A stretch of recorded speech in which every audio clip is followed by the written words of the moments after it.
This is the One Piece Podcast, episode 815 for the week of Monday, April 29th, 2024. My name is Zach.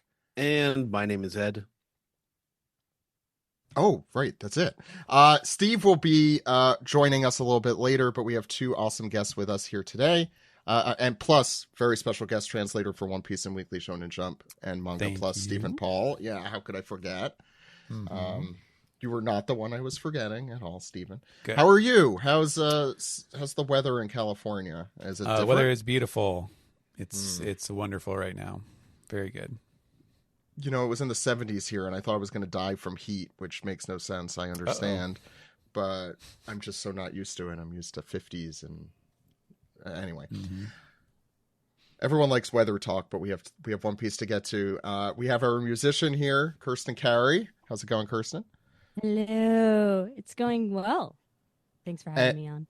Yeah, Kirsten also is a musician, a shamisen musician, and many other, and writer, and many other things. We talked. I saw you in the city this past week, which was fun, and you talked a little bit about what you did in Brooklyn. What happens in Brooklyn stays in Brooklyn. Oh, okay. Let's leave mystery to it. That'll make it sound much worse than it actually is. No, there is a lovely little event at the Brooklyn Botanic Garden called Hanami Nights, and I was asked to perform Tsuguru Shamisen because apparently there is not a Tsuguru Shamisen player in the city of New York, which is ridiculous. Shocking. Although I'm sure that one person is listening to this show being like, they didn't call me? Perhaps. If so, hit me up on social media, please. I would love to meet you. But yeah, someone, the person who referred me to the gig was like, yeah, I don't know anyone. And she's like someone really well plugged into the Japanese music scene in New York. So anyway, that's what I did in Brooklyn. But also the thing listeners probably know me from it is writing the music that preceded our talking, which I don't think I've been on since that happened. So hello and thank you. And thank you, Kirsten. And it also will succeed us talking and also us talking more. And I think it's been long enough now that I cannot conceive of listening to the One Piece podcast with different music at this point. You know, it's always a little bit of a change at first, but now it's like, oh yeah, that's the song, that's the music that starts the show. That's pretty good. How many? So happy. We're 15 episodes into the year, so I think that's a good amount of time for it. We also have our very special guest today. So happy to have her on again. We have the ADR Director for One Piece, Emily Fajardo. How are you, Emily? I'm doing great. Thanks so much for having me back. Of course. And you're like, you are the pilot for the One Piece ship right now, I'm right? the captain right now. That's correct. Why did I say pilot? Captain would have been much better. King of the pilots, even. It's it's been fantastic. We're having the best time. We've got another release coming out on Crunchyroll in a week, and it's just we've got Gear 5 actually is coming on Crunchyroll on May 5th. So crazy time birthday. Right now. Yeah, big news. That is big news. I think that was announced a little before, so Emily won't get in trouble. But yeah, I know. I mean, from the little drips and drops, I know you guys are getting very, very close, if not at the current material, and I really look forward to hearing. Well, I mean, the little bit I've seen from Colleen looks astoundingly great for Gear 5. I'm very excited. I like that you leaned into the that was Woody Woodpecker, I know, for that one scene, but yes, yeah, a whole lot of classic cartoon references in what we did. We had lots of fun. My research process was a lot of sitting around watching cartoons, which was the best time. It was sounds awful. Oh god. Oh yeah. No, it's a real slog. Yeah, real slog there. It's kind of funny. Last night we literally, after having seen the movie theatrically, we literally just cracked open our copy of Film Red, which I believe that was still Anthony who was directing on that. But I don't know if they ever decide to make another One Piece movie. Let's hope against hope. I think it's certain. Hey, maybe. If anything. Yeah. Yeah. That would be really cool. Yeah, no, I sure hope they call me. Where did that come from, Steven? Are you hinting at something I don't know? We know that No. we know. I think it was leaked, quote unquote. This is all going to be sarcastic over the weekend that Steven knows what the One Piece is and just hasn't told us yet. Yeah, that's right. You almost I love forgot that you knew Yes. the secret and have been playing dumb for the last 14 years on here. Yeah. Not cool. Yeah, no, we all Not get cool. a red telephone and we just call Oda up and ask what's going on. I like that idea.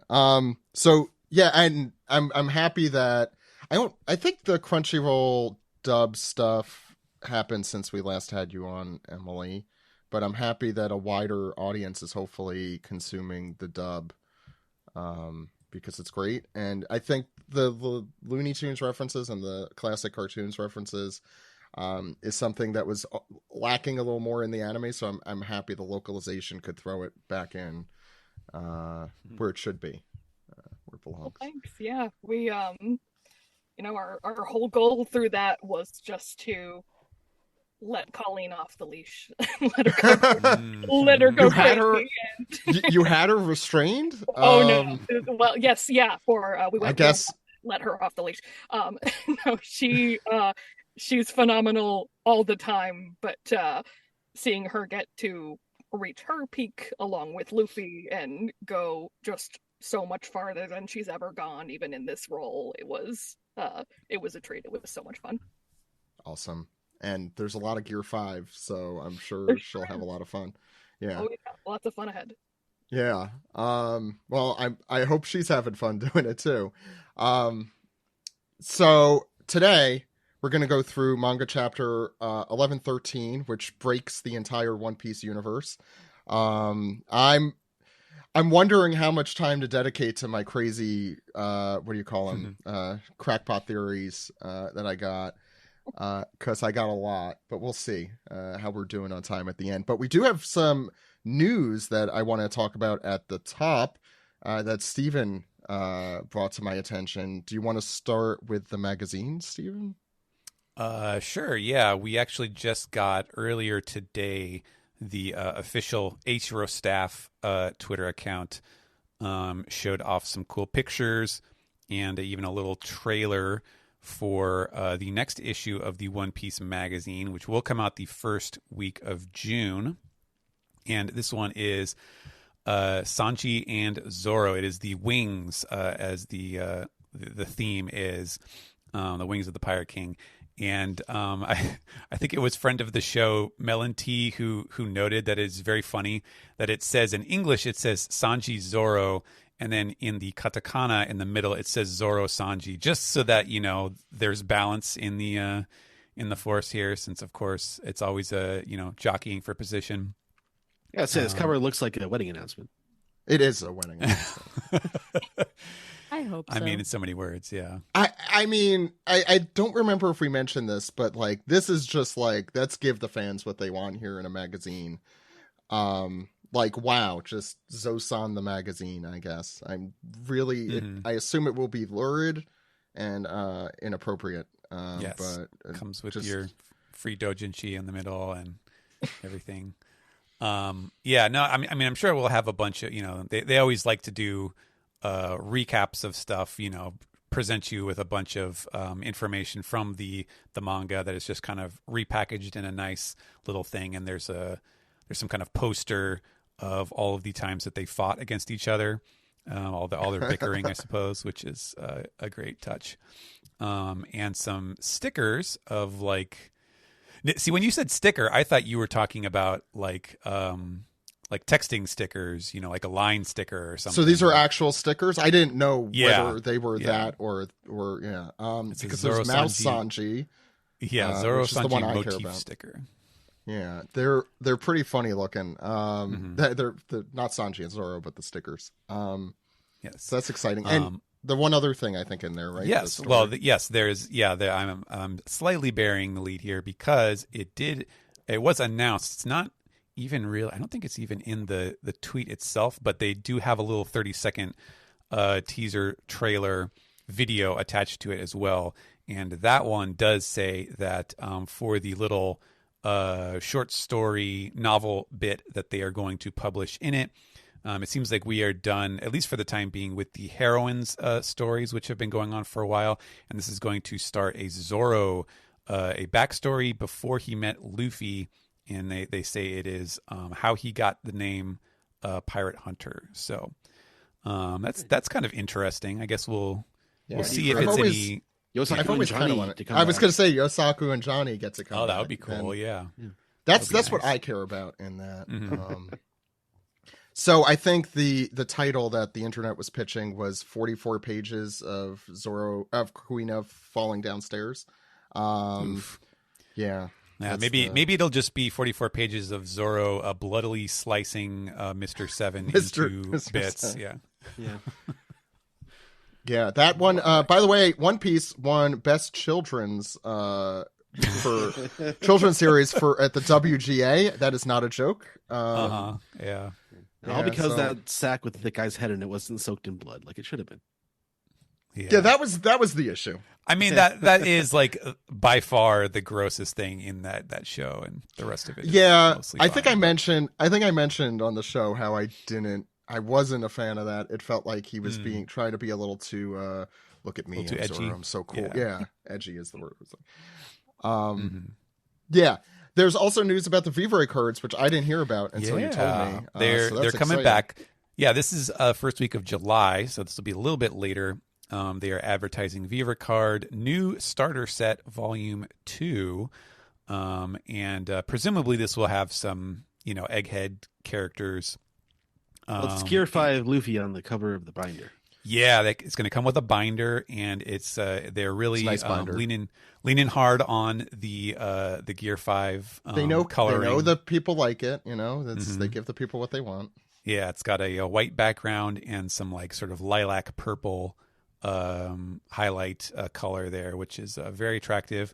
And it says here it will have Gear 5 Luffy on the binder, plus the cards will include egghead versions of the crew, Sabo, and Bonnie. So yeah, it's about time for us to get another set of these, which is very nice, and more binders is always appreciated. Yeah, when I saw Ed in real life, I'm learning everyone exists in real life apparently. We accidentally bought one thinking it was a new one. I'm like, I didn't think they came out with a new one, but here we are. New favorite cards. So yeah, good timing. So that's July 4th, I think, and the magazine was June 4th. And the Children's Award WGA already happened. The other thing was the One Piece Cafe in Las Vegas, which I believe is an unofficial, right? Oh no, that's very official. Oh, it is official? Yes, Toei was. It's on their Instagram or whatever. Is it permanent or is it a pop up?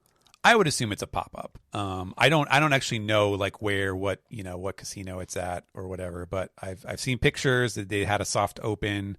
There's pictures of like their menu board where like half of the things are listed as unavailable because they sold out of them. But it looks like it.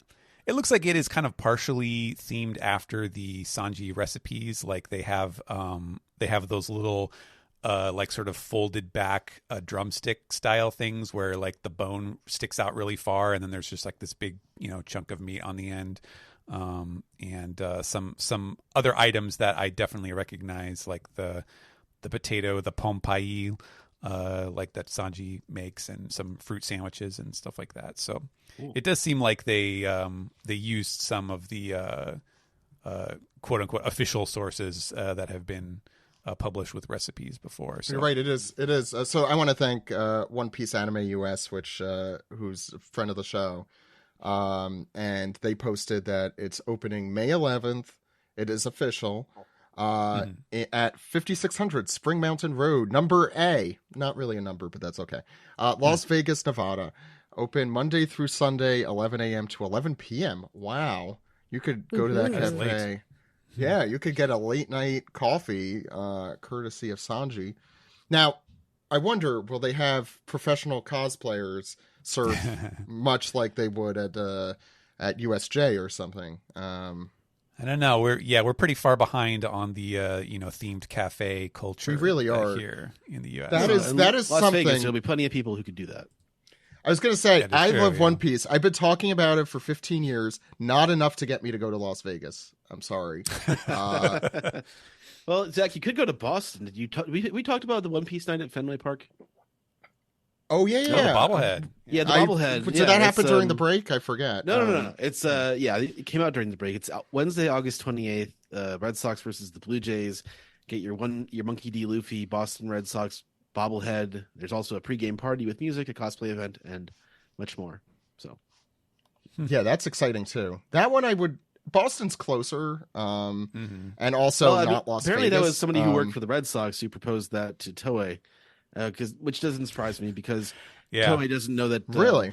Yeah, that the Red Sox exist. No, outside of Los Angeles and New York, I'm not sure that they know any other cities exist. No, the Red Sox, I feel like, are a pretty. I don't know. They have a Japanese player, so that's true. They know the name. Yes. And the Yankees, they absolutely know. And I'm a Mets fan, and it sucks. Anyway, was there any other news? I think we hit a lot of points there. We did miss a lot of stuff during the break, and last week we talked for a very long time. So, that's the new news. Yeah. That's the new news. I have a few podcast related house cleaning things I definitely want to talk about. I have good news and bad news. Good news, we're going to be at the City Winery once again. Tickets are available now.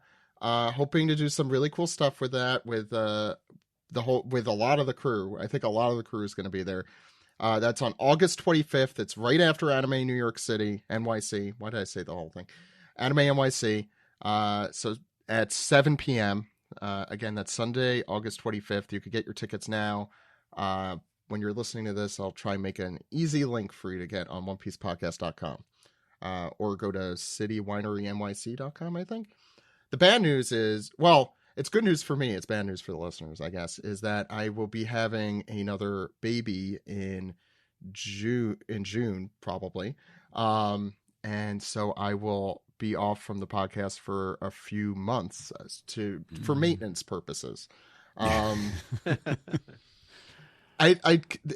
was thinking about it. Oda didn't take breaks during the birth of his two kids, if I recall, because I feel like we would have heard about that.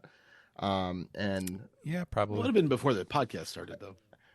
It would have been and also it's not like he sleeps anyway. So it probably wasn't a big change of lifestyle for him at the time. But still, I want to let you know, but the podcast is in amazing hands with Ed and Steven and Steve and Alex, and I have a lot of co-hosts, and they're all very talented. So that's that. And also subscribe to us on Patreon at patreon.com/OnePiecePodcast if you haven't. Lots of cool stuff. We'll talk more about what specifically is there at the end of the show, but I really want to talk about this chapter. I'm burying the lead because I want to talk about this chapter. So let's get into it. Let's do it. All right.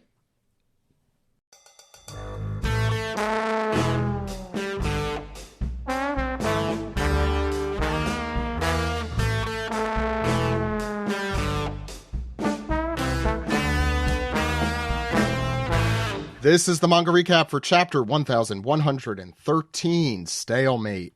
You can read this chapter and all chapters as soon as they come out at shonenjump.viz.com or mangaplus.shueisha.co.jp. Ed, I forgot to mention this before. I don't know if the cover isn't really anything other than Luffy smiling. I don't know if you wanted to mention that.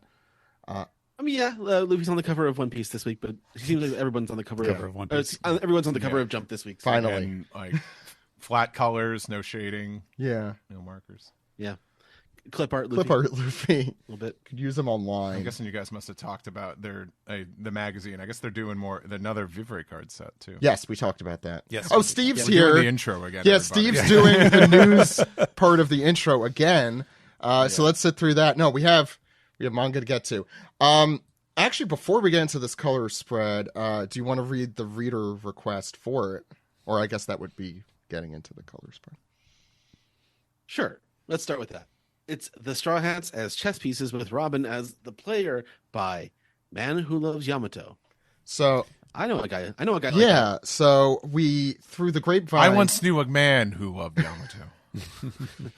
So we found out through the grapevine that this is 99% certain that this is our friend of the show, Ken, who sent this in as a Christmas card, if I have the full story correct. And in the Christmas card wrote, what if the Straw Hats were chess pieces? Also, I love Yamato, and signed Ken. But he got that as a pen name. Man Who Loves Yamato. Oh, there's only one. There is only one. It is amazing because that was literally going to be my joke. You know, like when we were introduced, it's like, oh, thanks for the submission, Ken. You know, and it was let's him. Talk about it. Yeah, And it was. This it makes was me him, think maybe there is only one man who loves Yamato. As the rest of the fan base starts yelling at me. Oda's the one who made Robin the player to make the numbers work out because there's 16 chess Also, pieces. Robin could gigantify herself. Let's be honest. It makes it's There's only one man who loves Yamato because the rest are just boys. Precisely. I love this color spread, and I'm really shocked. Actually, kudos to Ken. And I'm not just saying that. That this concept hasn't been used before. I can't think of any chess related thing in a color spread. There's been a One Piece chess set, if I'm not mistaken, right? Well, now there could really be odds one. are, yeah. I think so. Yeah. Or were there like figures that like represented the pieces? I think that might be a thing.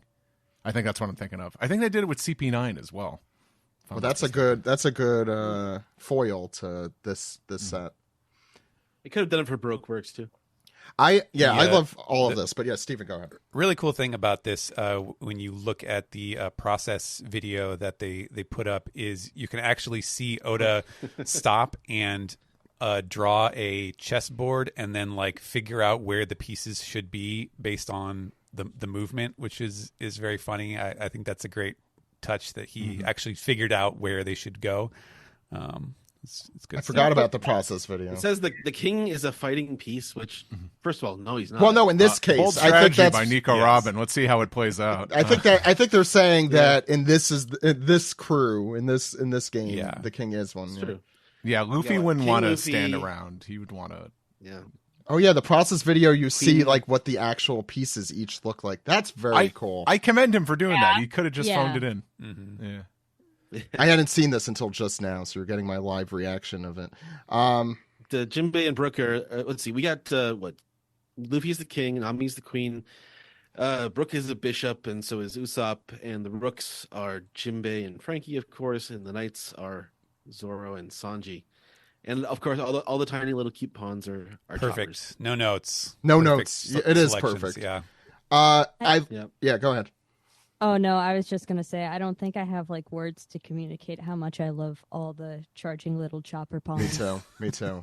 I'm buying this set. It's happening. And it looked like he had an idea immediately with Robin, though. Like that was set in stone. I also love Brooke with the tea. And Jinbei. And Jinbei with Jinbei with sake. sake. Like clinking glasses. It's really cute. Oh, yeah. I love of how they did Luffy coming out of the King's piece. Frankie looks exactly like he always does in the background here, just as bulky. And then the two versions of, I guess, the knights by Luffy's side. Now, for power scalers in the chess world, I don't really think knights are that far up there. So Nami is actually the strongest member of the crew. I mean, we already knew that. I knew. Yeah. To be fair, she can beat anyone up, and for real. So Nami, that is exactly where Nami belongs, and no one's going to question that. Any Who's more Robin thoughts? playing I will against? fight them if they do. Who's Who's Robin she- playing against? Well, I mean, CP9 is a good option for Robin, particularly. But you mean like the actual, like, player? Yeah. Like who are we in this scenario? So it's not Spandam. She wouldn't looks be too Spandam. happy for it to be. Yeah. For some reason, I don't know why, I just want to say Bartolomeo. You know, that popped into my head too. I was thinking Sabo or Koala. Koala, I could see. Oh, Actually, yeah. That could be this- canonical that's answer, yeah. That is a good canonical answer. I'm sure she did. Barto would never play against Luffy. He would just immediately like put his king down. Yeah. I can't do this. I can't fight my own idol. That's ridiculous. It's remarkable also, all the rooks are slightly different. They all have different armor. Like, their helmets are not You all mean the pawns? same at all. The choppers. Yeah, the pawns. Yeah, the little How choppers. could you mix up the choppers and the Frankie / Jinbei? No, it's great. I want all of those choppers, and it sounds expensive, but there's at least 16 of them, and we don't see half of them. I love the one in the background doing a cheers with them, like trying to join in on the cheers. Yeah. Well, no. Oh my there's god, only I 8. just There's noticed! There's 8 pawns. Yes. Yeah, it's even in a fake chess game, everyone is doing stuff. It's very kinetic. Any other thoughts on the color spread? Love it. Hope to see it on my calendar next year. Yeah. That would be, yes. And Very Ken much. will never turn the page. But we have to. Ed, what's going on the first page? Yes, so the bits of the rah and there's stuff blowing up on Egghead. But up at Punk Records, we hear the greatest brain in the world, Punk Records. And zoom in back to the video, we hear Stella say, "Well, it's been such a short time that the coffee's not even cool yet. But are they all set up with their video transponders? Yes, by now, I wonder." 30 seconds to go, Stella. I feel a bit nervous knowing this is going all over the world. It lives on even after your death. Back to Mars here, as he finds the visual transponder snail, and as he's looking up, continuing on his sort of his look from the last panel of last chapter, he says, "Is this you, Vegapunk?" With the as close to a concerned expression that we can get out of these guys. Surprisingly human expression for these freaks. Speaking of, what's on the next page? I mean, I called it. I want to take a victory lap right now. It's a giant. He said it. So I looked back at, as to what he was looking at. Like, I looked back at the chapter, though. He's like, oh, yeah, that's where the rest of my head is. It's up there. I cut it off, like a haircut, basically. Yeah. Yeah. But, it was not my first guess. Like, when I first saw the previous chapter with the cliffhanger ending, and I was like, is it like a test tube? Is it like a Bacta tank with a clone inside or something like that? And then eventually I was like, oh no, it's totally his head. So that's why I could not offer any guesses, because I already knew by last chapter. But and his head got bigger, and some sort of gigantism or something with that. I just kept getting too smart. And Vegapunk's head got bigger. Yeah, I mean, he said if he didn't. Doing there, Zach. Thank you. And he said, though, that's why he cut it off, is because he said he was like the size of a giant. Yeah, this is too big. It's just too big. It's too big. Can we also say horrifying? This is one of the creepiest things I've seen in this series. I love it. And The I'm not saying I hair. don't. The hair, yes. Yeah, it's the hair. Yeah. You're right. Hair makes it 1,000 times worse. It is. And he's still, and I mean, he's balding. Can that hair go away now? He's not balding. He just has a huge forehead. He's got like a Toriyama forehead. I'm trying to remember if Albert Einstein, I guess he had a head of hair, right? I guess he never went bald. Yeah. He wasn't born. Honestly, yeah, like- If not he saying was born. balding and this jar was just filled with like tufts of shedding hair, that would be even creepier. Yeah, you're right. That would. I like that we're trying to make this worse. yeah. It's pretty hard to do. Ale with tiny Mars. I think- is so cool too. Well, it's so much bigger than Yeah. him. ugh. That's ridiculous. It's a big head. A 5-head, if you will. Ed, you could read what he but, says, how he reacts to this, which it really should be. Oh, Jesus Marcus- Christ! What the fuck is that? Well, he's getting philosophical. He says, "What is death exactly? Where do our ideas truly reside?" Back over the transponder still here. Video will one day connect the entire world. It will mean nothing. It will mean knowing and the discomfort of being known. And we start to see scenes from around the world, starting in Syrup Village, Usopp's home in the East Blue. And we hear, what? It's not at Kaya's house, then no one in the village has one. And Mary, back from the dead here, says, Who did not die. visual Underline. Mary, who did not die. Yeah. Visual transponder snails are quite large, you know. Emily. Next page. 6. So up next, we see Kaya and the Usopp pirates, Carrot and Pepper and Onion, sitting around a table around a transponder snail. And Mary is at the door, stepping in, and he says, "It's like taking care of a very big pet. Why don't I put on some tea?" And Kaya says, "Dr. Vegapunk's had a huge influence on the world of medicine too." And the Usopp pirates, I am losing track of which one is which. They're the ones. Is it Pepper? Pepper looks like a pepper. Pepper's right. Yeah. Right. Okay, Pepper's first. Yeah. Pepper says, "I know, right?" And Onion. Carrot. This is Carrot. Carrot. Yeah. Not that carrot. The other carrot. Yeah. Other carrot. Yes. Carrot says, "Like you'd know anything about that." And Onion says, "Pepper, Carrot, read a book. If you didn't know Dr. Vegapunk is ... He trails off. Nerd. We cut off to see some Marines in a control room saying, "Should be starting any moment now." They're monitoring the broadcast. And we cut to Twin Capes, where we see Laboon and Crocus also listening on a transponder snail. He moved his setup from inside of Laboon to outside of Laboon. Exactly, yeah. This little panel, I'm like, oh, I love that gag so much. I think it was only in the anime, that one. No, it was in the manga. Oh, I love repetitive jokes. Yeah. Sorry, go ahead. Cut to Futureland Baltimore, Vegapunk's home. And someone is saying he was born here, and Kitten's grandfather, the old man that Frankie met during the time skip, says, "That's right, he's the pride of Baltimore." And someone says, "Oh, the one from the Nightmare of Baltimore?" And he says, "Nope, that was Frankie, and he's a ship now." Look at that head, though. That's the Sunny head. Yeah. Oh, yeah. It's hard to tell. Is that a dog? Do you think that's a dog with like a decoration on its head or something? Or a lion? Well, they had the mechanical animals. That is true. Yeah. Which actually were probably all predecessors to the ones that we saw in the ocean. Coming at the sea beast ones. Sea beast weapons. Yeah. I like that reminder to the audience that Frankie's Wanted poster is the Sunny, because I guess like this will be important later. But it was also really funny, and also I guess I've kind of forgotten the new Wanted posters because I saw that pop up in Vegas, and I forgot. Oh yeah, they reverted Sanji's Wanted poster back to a crude drawing of him.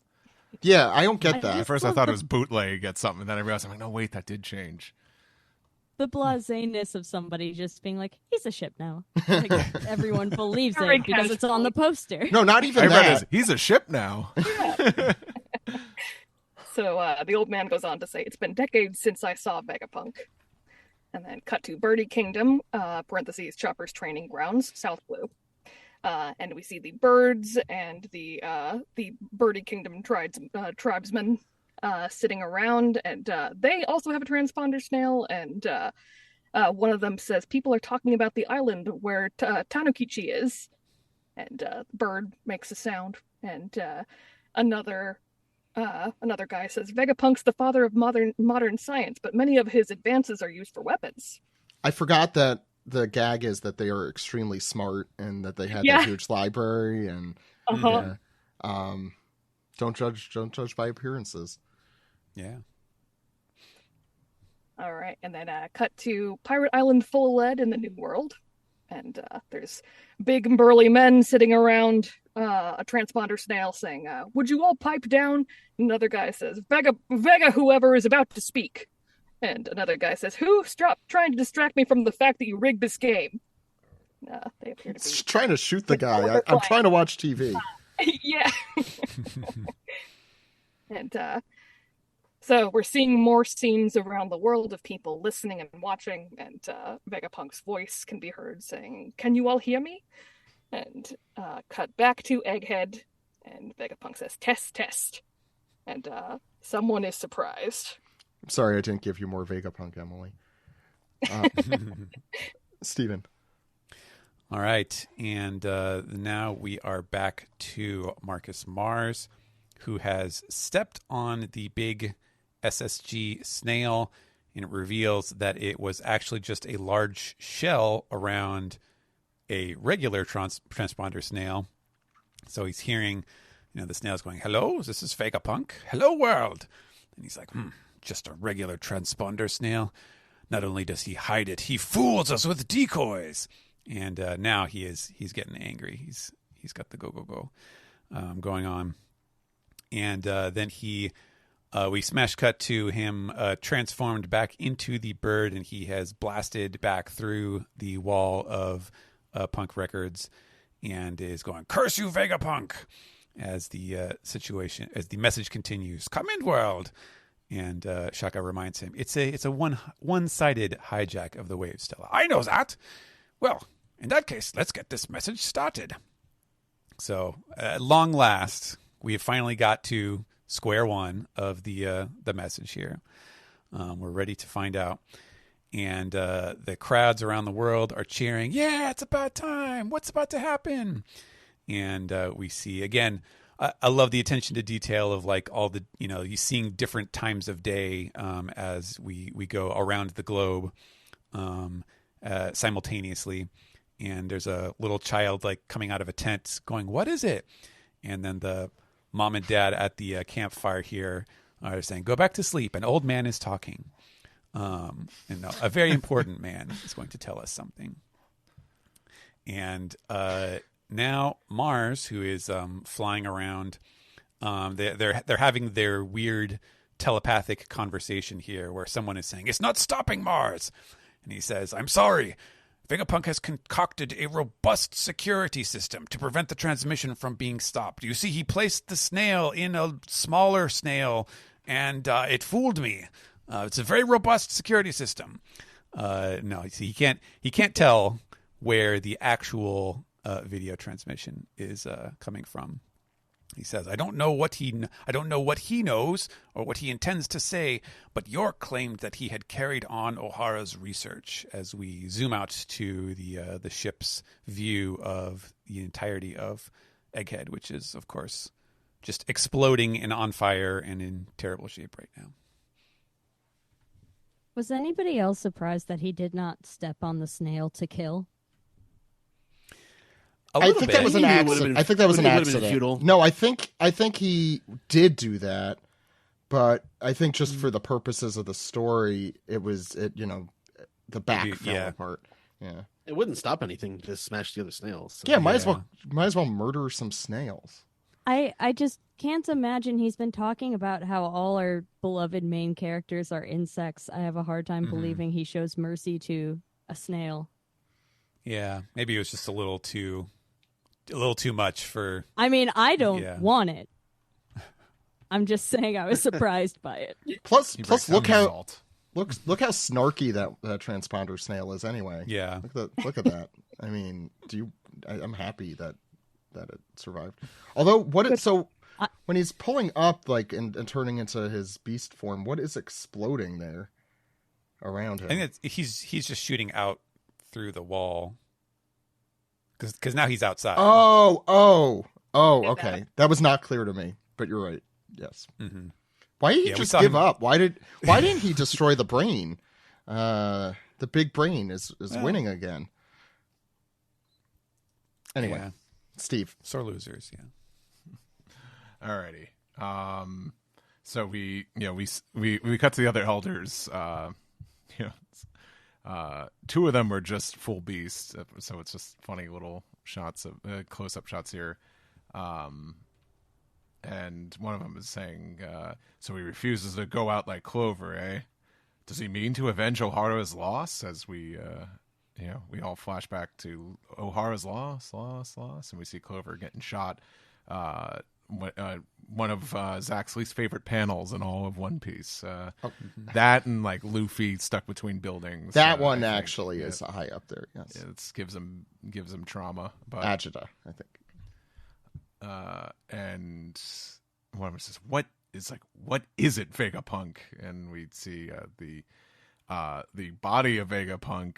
I don't know if there's life in there anymore, but Sanji's running, still carrying him, and says, "I can hear it. The sound of Bonnie's voice begging for my help." and he happens to upon oh god, I am having a hard time remembering all these guys' names because I know Frankie. Marcus That's Mars Frankie over there. No, that's not. No, yes, Frankie fighting Captain. What's his name? Vinestro. Nistro. Vinestro? What? Nistro. Venus. I have it pulled up. Venus. Come on, people, help me out. We just said it. It'll once again Venus. Churro. Churro. Venestro. What is like happening? Sinestro? I know. I'm Steve, just are you having I'm trying to like, confirm. a I'm not doing a medical bit. problem I'm right honestly now? just trying to ask for the name and move on. And it sounds like you're having Vinestro. Vinestro. Did he have a first name too? Baron. It was a Baron. Ethan Baron. Ethan Baron. Ethan Baron. God. Vinestro. Okay, Steve, are you okay? Because if you're So not, anyway, whoever the hell this guy is, Yeah, Emily, don't hire him to be Venus or to talk to Venestro. Because to be fair, he doesn't say his own name. I didn't realize I was up for work. Anyway, he is bringing the sword down upon Bonnie, and he's like, and he yells out, "Jewelry, Bonnie, you shall not have the Navy's might." And Frankie's like, "Get back, Bonnie!" And he blocks it with his star shield, if that's still a thing. And Bonnie's no, and we hear off in the distance. We hear, "Wait, Frankie, move it!" And Frankie goes, "Huh? The only one who gets to score points with Bonnie is me." Bam, gang, right in the kisser. Sanji. Back to that. Darts. I guess he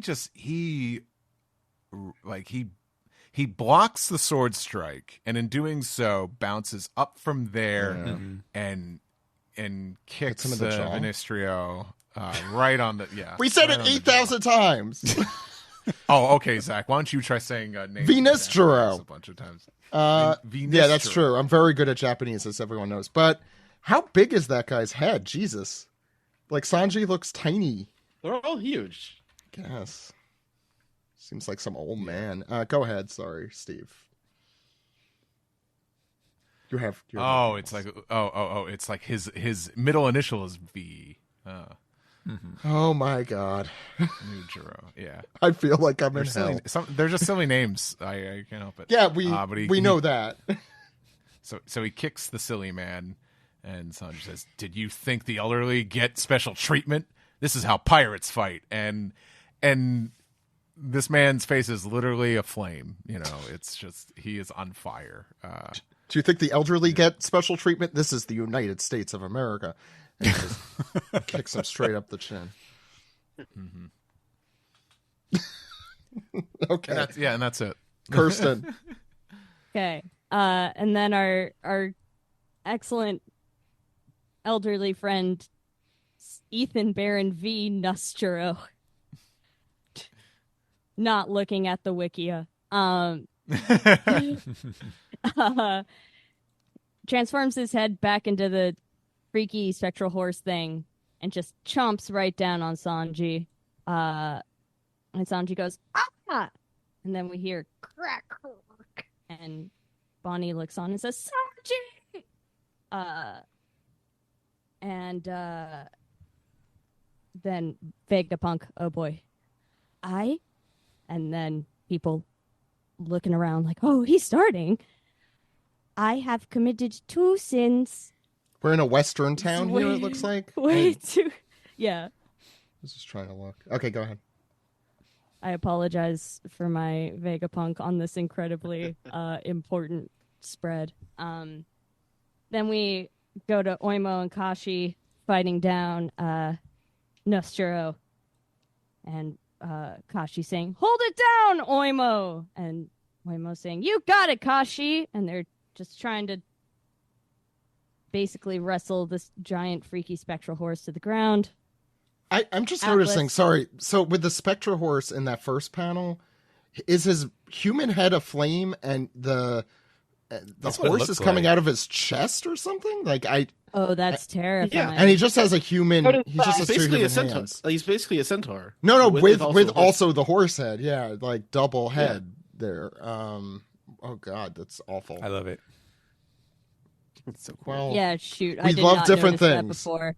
Steven, you like freaky men on fire with horse heads coming out of their chest, and I don't. Sorry, Kirsten. It's a good comparison there where you can see the giants holding the horse. You can see how big his form is. Yeah. Monstrous. Yeah, they're about the same size. Mm-hmm. And then apparently in getting... Oh, I guess when Sanji got chomped, he let go of Vegapunk. And then Atlas comes in, scoops up Vegapunk, yelling, Stella!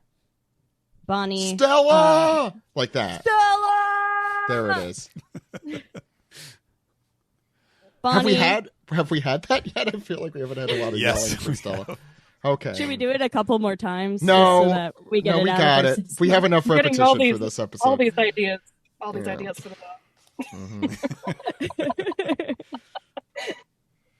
the Bonnie is getting souped up. She yells, "Distorted future!" And then a bunch of Navy grunts off in the distance are yelling, "What's that? Is it jewelry, Bonnie?" And it sure is, you jerks. Because here she is, and she's just as big as Oimo and Kashi now, and she yells, "Giant-like future!" and is about to go in for the punch. The kick. Meanwhile, back... The kick or the punch? Kick, Could be both. possibly both. I like how reminiscent this is of the Gear 5 giant Luffy that we had. It's kind of the same angle, I think. I love it. I love my girl Bonnie about to go in for the smash. Meanwhile, back to the broadcast. Vegapunk says, "Therefore, whether I am arrested or executed, I shall program this message to be broadcast when my heart stops beating." So we all guessed that correctly. Got a theory right. Go ahead, Steven. And now we move to the Sabaudi Archipelago, which, if you couldn't tell already, they do have bubbles. Checks out. And the crowd here is reacting to this. What? You mean Vegapunk is already dead?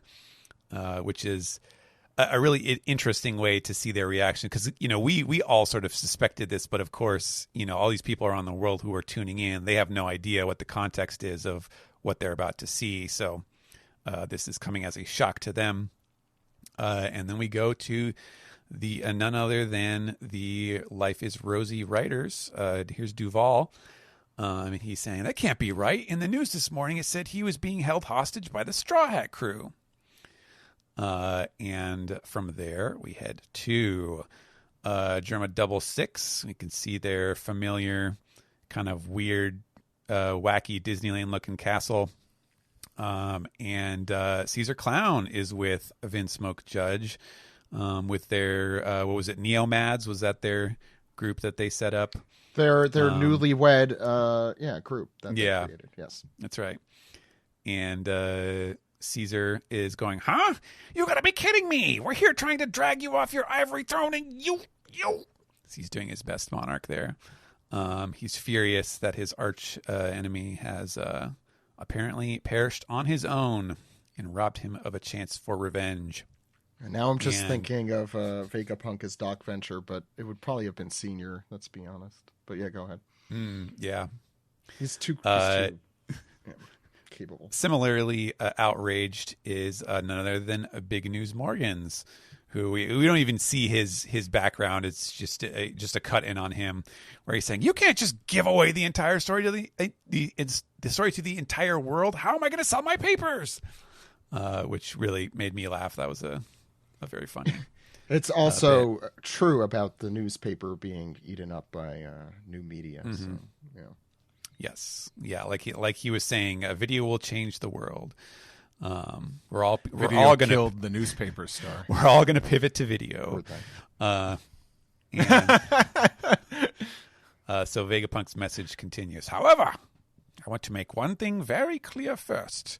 Whoever may have rendered their judgment unto me, I am not trying to convince you that their intent is evil.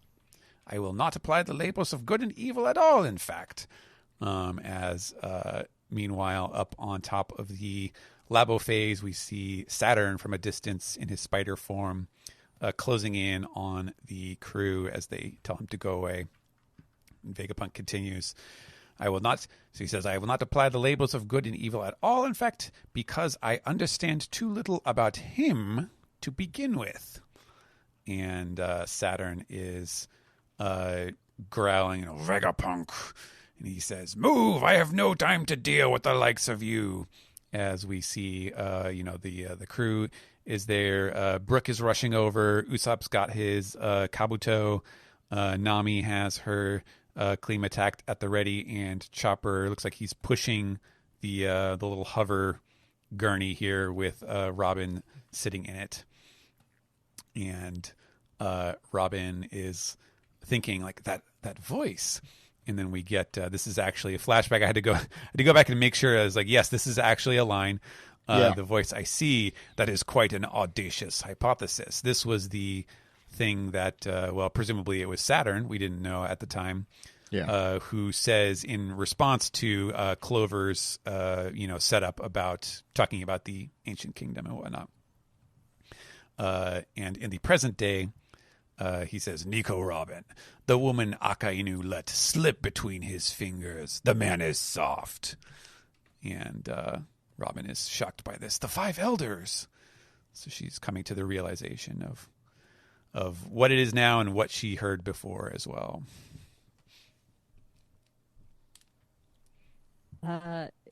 Continuing on, Nami immediately realizes what's happening and goes, huh? What? And Chopper is also very quick on the uptake as Saturn lifts one of his creepy spider tentacles, spider pincers, and Nami shouts, Fritz! And Chopper goes, ah! And then the next spread is absolutely amazing as Saturn, looking terrifying as hell, is using all of his pincers to attack the entire Straw Hat crew, who have all sprung into action in an effort to protect Robin. Chopper's got his Poofy form. Zeus is coming out of the Kleem attack as a kind of like Bagua type form. Usopp's shooting, and Brooks got his sword out. Well, he sliced the leg off. Someone mentioned that. I did not see that. Slice the leg off. Yeah. Yeah. Brooks really, holding this crew together right now. But he did destroy the hover sled thing. Yeah, and that's really the greatest loss of all. And Nami is just dove to grab Robin and protect her. I love you. I know. Look, don't we all? Girls gotta look out for each other. I get it. This warms my heart very much to see how much Nami cares for her crewmate. Anyway, I assume Saturn is shouting, "We'll do whatever it takes. Be gone, you miserable worms." I thought the "we'll do whatever it takes" is Nami. That's the crew. That's the crew. Okay. To protect her. Yeah. Oh, it's the response. Different font. Yeah. Yeah. Yeah. Come on, fonts. Yeah. Fonts. And as Birdman, giant Birdman, Mars continues to circle and look around for where the message is coming from. We hear Vegapunk continue. What I am about to tell you is so preposterous you might even burst into laughter. And Mars says, it's no use. There are too many snails in the lab. It seems there are no unique signals. Then we cut to York going, think, York, think, or you won't be able to be a celestial dragon. I'm Vegapunk too. Where would I hide it? And then cut back to Where the did video. you last leave it? Yeah. That's on top of her head. Oh my gosh. Oh, I ate it. I've had it here the whole time. Oh. Vegapunk says, however, you all have the right to know. What could he be about to say? The One Piece. The name of the ancient kingdom is. Oh, I'm sorry, my coffee just finished. Let me go get it. The owner of a blue Toyota Prius. Your lights are on. There's no wrong answer here, is what we're trying to say. And so we go inside the thoughts of, I assume they're actually communicating with each other, saying, what happens if we destroy the power plant? Mars really likes killing and destroying things, if we've learned anything. He's like Frankie in Dressrosa. He just wants to blow up the factory.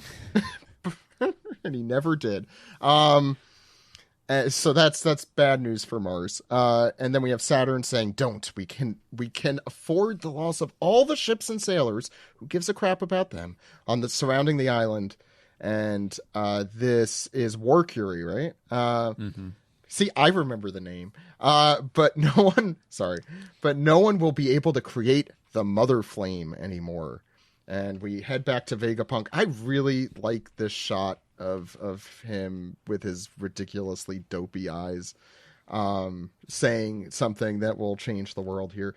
To make a long story no, I can't do this either. To make a long story short, the world as we know it will sink into the sea.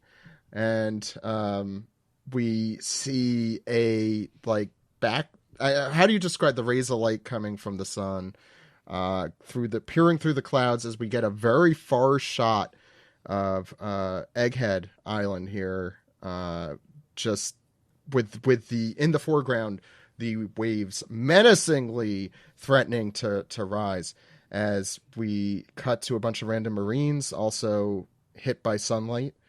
And we go underwater to mermaids and fish and whales and coral, as we take a week off because of Golden Week. And the mermaids aren't happy about that. So that concludes chapter 1113. Let's see. I think that Navy soldier speaks for all of us when he says, huh? So I'm going to restrain myself, and I'll try not to talk as much as I want to. Emily, your thoughts on the chapter? Well, gosh, where do you start?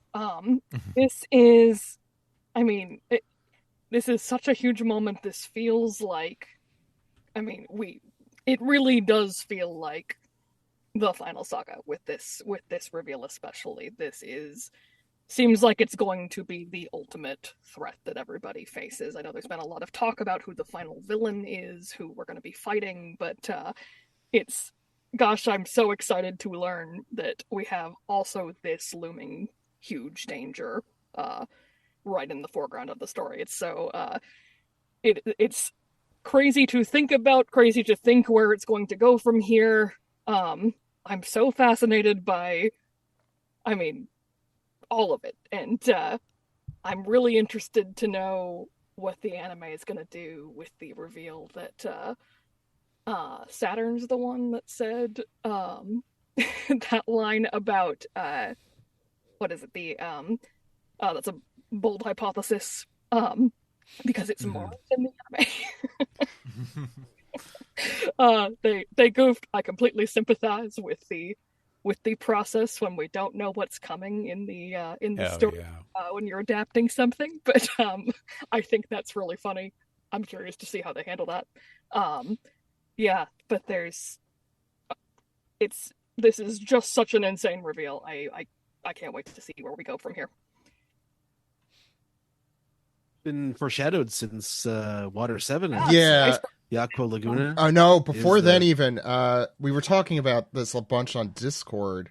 I don't want to get too far down this, but yeah, go ahead. Yeah, Stephen. It's funny because literally yesterday, in my 3-chapter a day read through of the series, I was literally just seeing that scene, and I was like, oh wow, this timing is very interesting. Where they do mention, and I don't, you can debate whether or not it is actually germane to this, or if it was just something specific about Water 7, but they do talk about how the city keeps sinking, and these are the oldest houses down here, and they keep building more on top of it, and stuff like that. So it's been and it's also suspiciously close to a giant crater. Yes, that is true. That is true. A giant hole in the planet. Yeah. So. Wonder if we've seen that before. Steven, do you want to? Me. Yeah, wow. I mean, if you want, especially for a combined issue before a holiday break where, you want to put forth your best foot and deliver a very entertaining product, I don't think you could do much better than this. Like, this chapter really has just about everything, wonderful color spread. You get hit with the Akira, giant mechanical test tube brain sort of thing.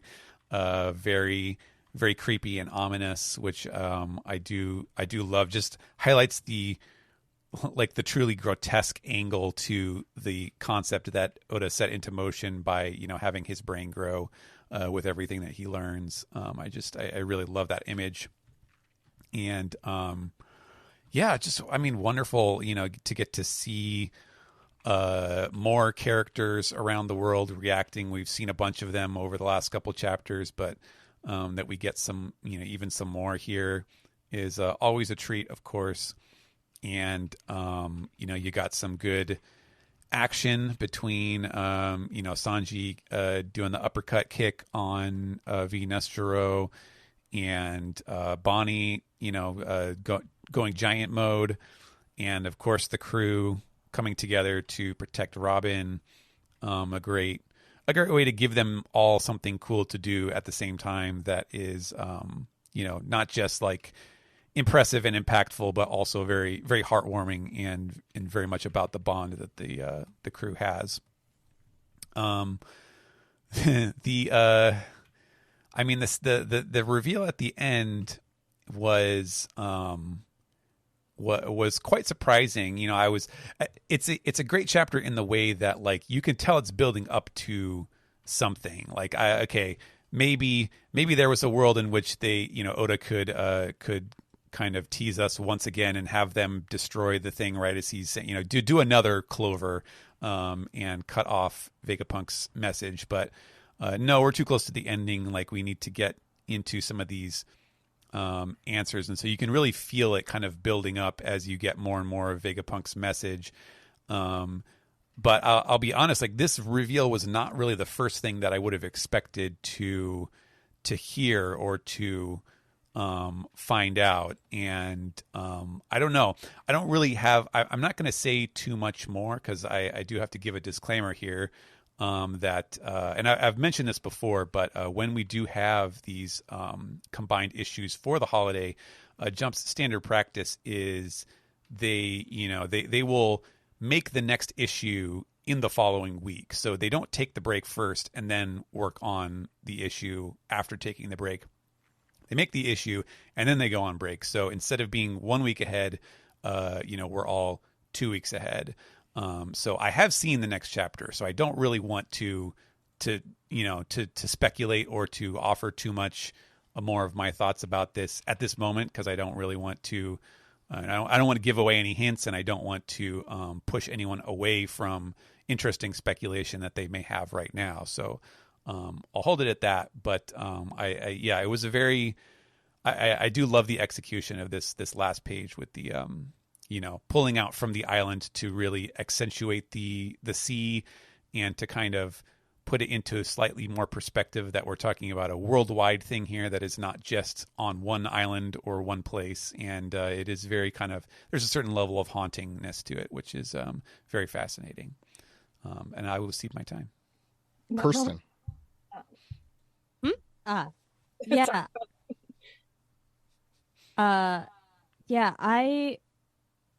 Delaney was the one that initially made this joke in the Discord, but Legend of Zelda Wind Waker is one of my favorite games of all time. So, like, let's go.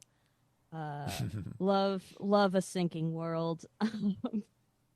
But, like, to me, like, this chapter is just like perfect prime One Piece. Like, there are so many moments in this chapter which made me laugh out loud, like Morgan's and he's a ship now, and Sanji saying the only one who gets to score points with Bonnie is me, and like actively like trying to show up his crewmate in the process. And then there's so many moments of just like heartwarming, like bonding with the crew trying to save Robin, and then just like as I was building into this last big panel here, like it was just one of those like prime moments when that you feel when you're about to see something very big, where I just felt the adrenaline and I just like was so excited, and I was like trying so hard to actually read what was on the right and not just skip into what was being shown on the left.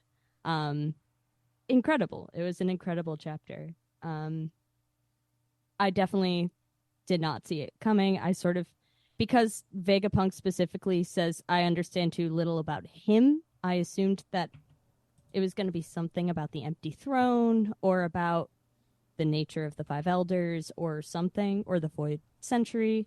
Yeah, thrown out of left field, but then it's just one of those things that the second that you're left with this little tidbit of information, there's so much this whole freaking time. And One Piece is great.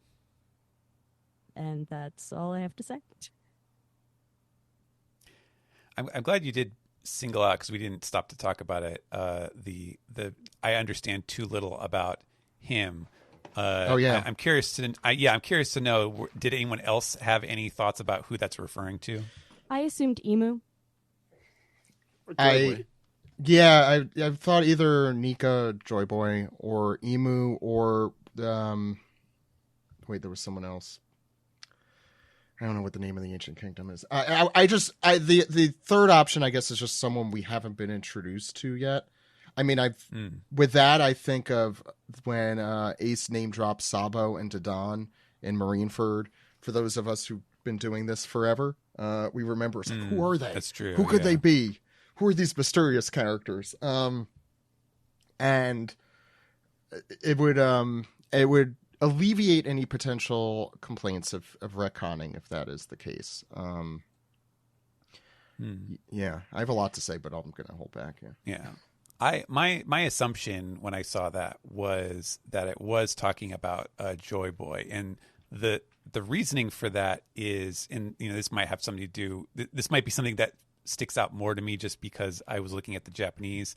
Is you can kind of see, like, I bolded him on that line because Oda did kind of offset it, like he put it in quotes so that it's accentuated in the text, and so that told me that he's explicitly referring, he's making a logical leap to someone else that we're not, that is not mentioned previously in the sentence, and therefore I think it makes more sense if you see it as Joy Boy, because then that puts the contrast of who is trying to kill whoever has rendered their judgment unto Vegapunk. They are presumably in opposition to Joy Boy, and if you don't know enough about Joy Boy to say, like, okay, if he's an agent of chaos or a bringer of change or something like that, that could mean, that could mean good things. That could mean death and destruction. It could have significant secondary damages and stuff like that. If you don't know for sure what that involves, you could still make a case that maybe to oppose him is better. It's not necessarily evil. I was going to say, Stephen, that's a very good point. I wanted, so the chapter that we talk about where he gets shot before he says the name of the ancient kingdom, I forget the number, but when he's on the phone, on the transponder snail with the Five Elders, they say, and presumably Saturn, that reading the poneglyph makes possible the revival of the ancient weapons. It poses a danger to the world. And this part particular, even if you do not have evil intent, others may come along who intend to take advantage of what you've learned. Clover rejecting that. It sounds like a similar argument had been made to Vegapunk in the past, and he's like, look, I don't know. I mean, it's very Einsteinian as well. It's like, I'm doing this for science. Right, he's following the science. This is not a good versus evil thing. I am trying to make things for what I think is the betterment of mankind by continuing to evolve. And the good and evil thing I thought really stuck out, because you also have to think of it from the government's point of view, where of course if you're indoctrinated into it, and everyone is, since it's the world government, that the good guys are the Marines, the good guy, and we've talked about this before, the good guys are the world government fighting or formerly having fought an evil oppressor of some sort, a la Sora and that whole thing. Yeah. Not everyone's in the world government, though.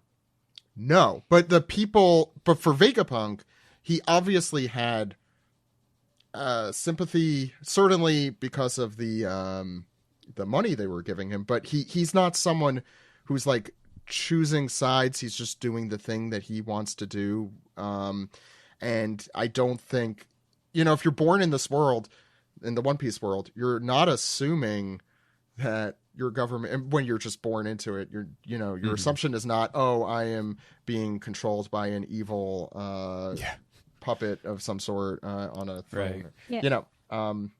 You have to grow up and learn that. Yeah, it's like the world government has control of the world's narrative. So it's like, unless you're really thinking about it and looking critically, especially in places where you are actively being discouraged from looking, you're not going to come to the realization that like, the world government is like does not have my best interests in mind.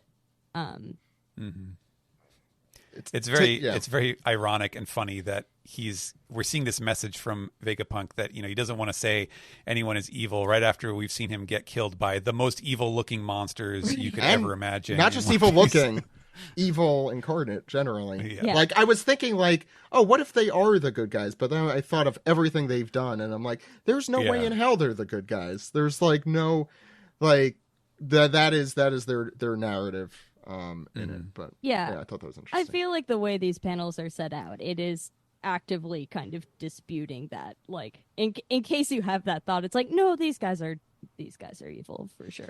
I think this is a good. I've really enjoyed Vegapunk as a character, and from the dopey design to the creepy head in a jar.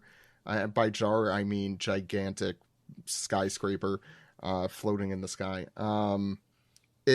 He's I love that he is still this like nebulous character in that he doesn't do good or bad. He does what he does, which is advancing technology and trying to find, whatever, the curiosity with the world. I enjoy it here as well. Yeah. It's kind of what we always hoped he would be, right? Like that he wasn't going to be a very simplistic character. He was always going to be very kind of gray coded. And I really did not picture complex. him like this. I don't know why. Just the look. And we've talked about that a lot, but I'm happy. Oda always outdoes my expectations. This whole conversation reminds me of an earlier line that Vegapunk has where he says, it's when he's talking about how devil fruits are born from possibilities people have imagined, and he says that this theory of his, he says that if this something to the effect of if this theory is true, then this is a world where it doesn't matter if God does or does not exist, which I don't really have a deep connection from that to this, but I just think that's another fascinating thing he says that lends itself to this idea of him as this chaotic neutral entity. We had also talked about, I think that same, he says something, I don't know, Emily, you're probably fresher in your head, I assume, because you're probably watching the anime a lot. But he says a line along like the devil fruits are the possibilities from a different dimension or something along those lines. And that has stuck with me particularly, and I'll talk about that more, I guess, as we talk more about the chapter. But it's a lot of interesting stuff with Vegapunk here. Steve, your thoughts on the chapter? Not what I predicted, but it kind of makes sense in hindsight now, for sure. I don't know if I have any interesting thoughts to really divulge into here, other than just it I think maybe Ed said this earlier. This just leaves me with even more questions. But I'm really curious because it's super intentional of cutting to some mermaids below the sea, and it just makes me wonder what the connection is with Fishman Island. And I saw Sam, I think, tweet about this earlier today. He's like, he's been sitting on this for like 500 plus chapters of Charlie predicting Luffy bringing the destruction of Fishman Island. And what exactly does that mean? Maybe the One Piece is a toilet. You flush the sea away, and the how is this? But I'm curious. That would be an Oda. I'm just curious how this is all tied together. Yeah.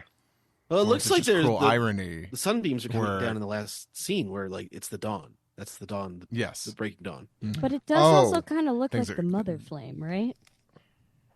Like the mother flame, like a little bit. I read it as the sun. Like it does, but it's also sort of. Steven, is it okay if I don't know, did you see the thing from TDA, the fan who posted this on Twitter, to Greg, saying that I'll read verbatim. The latest chapter may have provided us with a huge clue as to what the hidden word in Lily's message is. Lily's message, I'm sorry, I'll put the Japanese here, Steven. Bear the flag of the dawn against the sinking world works with the Japanese panel too. And he asked Greg for thoughts. Covered up, and Greg said likely all but confirmed. I don't want to put. I mean, Greg doesn't know. I want to emphasize that is just his opinion. Right. So that was the scene in the throne room, right? Yeah. When Sabo was in Mary Joa. Yeah. He was, but it was between Emu and Cobra. Cobra. Yeah. This is like Cobra's last words, basically. I believe. Right. It's from Nefertari to Lily. That's who wrote it. Yes. Yeah, and there was a message, and the whole thing was in Japanese. You can't see the verb, and so my solution, which actually kind of breaks actual like English text laws, is that because of the way that the bubbles are, I had to break the text over the line, and it's partially covered up, and so I had it covered up with the bubble, and then on the next line you get the dash ing, which if you know when you break words over two lines, the dash goes at the end of the first line, but I had it at the start of the next line so that it's some kind of verb. It's a gerund. It's a verb that is happening, but you don't know what the verb is. I like that there's some very nerdy comic fan who was very upset with that. One person. Some copy editor, I'm sure they had to override some copy editors. But so I think it's certainly possible. Obviously, I think in the context of it's something, the coming of the dawn to the blank world, you would assume based on context that it's going to be a negative verb, right? Because like why would the coming of the dawn happen to the ascending world or the improving world or something like that? That wouldn't make sense. So let's kill all those great works. things. So even if that isn't necessarily the literal word, I think it's still in spirit. It still fits within kind of what we can take away from it.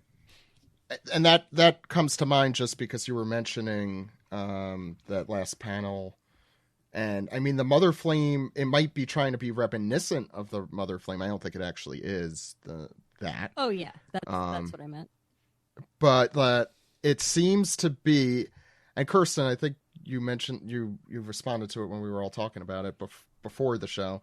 The idea that why did the water level rise when a gigantic hole was created in it where it should be lowering significantly. Yep. Mm. Yeah, this all has me wondering if Lulusia was maybe sunk rather than erased or something. That's where my dimensional theory comes in. Okay. Like thrown into the next dimension. Not literally the Funimation from the 90s definition of killing, but like the idea of it ceasing to exist, but something might be there in its place or something. it really posits some really interesting possibilities that I don't know. There's another wrinkle to that too, where that scene. So I was just looking this up. It was chapter 1089, I believe, is the one where we had seen Lucia destroyed, but then it says in the narration that it was 6 days later that the earthquakes happen, and that the sea rises by a meter, and that's all we know. Like, there's no further context for that. So, whatever the connection is, which you would probably assume that there has to be some sort of connection, but it was not immediate. It wasn't like, boom, the island is gone, and all of a sudden, there's earthquakes happening simultaneously as a result of that. So it could be related, but it doesn't seem like it's immediate, if that that bit of narration is to be taken seriously. And I tried to look through Enies Lobby to see if we see anything in that void or if it's discussed at all. I mean, I don't know if you all had any more luck with that, but I mean, that whole scene on top of the Tower of Justice, was it? Where they're facing off, underneath is that giant void that they jump over. It's like a very crucial part of the setting, obviously, of Enies Lobby. And it's one of those things where it's like, oh, it was right in front of us all along, this possibly huge thing, which is cool. But also, I haven't been able to glean any hints as to why or what was there, or if anyone else knew, or Steve, did you have anything else you wanted to mention? If I did, I forgot it. I will say I like this, subtle character development of the weakling trio and Brooke. There's no comical, this is scary, run away. They immediately kind of they become protective of Robin and just go right to work. And I really got to commend them for doing that. Because it's there's still gonna be flanderized here and there, but I think when this is a very serious moment for them to do that, made me happy. And also, it's just very weird to see Straw Hats just physically coming to blows with the Five Elders now. It just all of a sudden oh hey, the Five Elders now just show up, and the Straw Hats are fighting them. It's kind of surreal, kind of something I never thought I would see. But alas, here it is. But there's so many more mysteries. I'm pretty sure everyone has got into so much already and will. But I'm very curious why exactly the world will sink into the sea. I don't know if it's the constant use of these weapons doing so, or maybe it's kind of just it's the planet only has so many, has such a lifespan before everything gets sucked up. Gets sunken. Are people trying? Is the moon an option? Right? Is it related to didn't Roger say that he was too early? Yes, he was too early for. Yeah, so that's a good point. What was he waiting for? Climate change. Yeah. He's waiting for it to get irreversible. Yeah. You waited till it gets to 2 degrees up. I think something Kirsten said earlier, the Navy soldier having the same reaction we all did is, huh? Which, unfortunately, if this was the real world, I feel like Vegapunk would, told the world that, everything was going to sink into the sea. He would just get quote retweeted and be called a dummy and stuff. And they tried to bully him off of. That's why doing the Punk Records internet thing would be a bad idea. That's why fiction is better. No, this is why he waited until he was dead to say it. Yeah, that's true. Mm-hmm. Yeah, you can't quote retweet a dead guy. I just got some cool Wind Waker vibes from this reveal, even though the idea of the world sinking into the ocean is not cool. But I just can't believe we could, at this point, we just have to say, One Piece sinks. There it is. Japan sinks. I got it. Mm-hmm. One Piece sinks. I've been chastised for sinks. explaining my jokes. I say it sinks. All right, I'll say no more.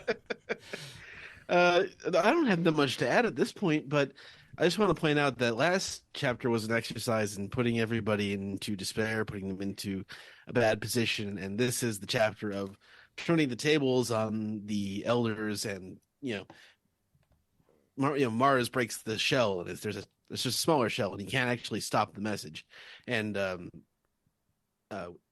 Vinostro is about to deal a blow on Bonnie, but at the last second, Sanji runs in to save the day. And as you were saying, the Weakling trio all band together with Brooke to save Robin.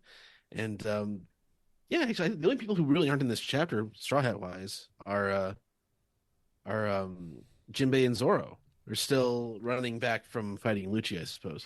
Yeah, but this chapter is and drawing out Vegapunk's message throughout the chapter. I think it was done very well. So it showed the effect of him, like what his level of fame was, what the people sort of expected to hear from him. The fact that they would all get up at all hours of the day and watch this like it's the most important thing in the world.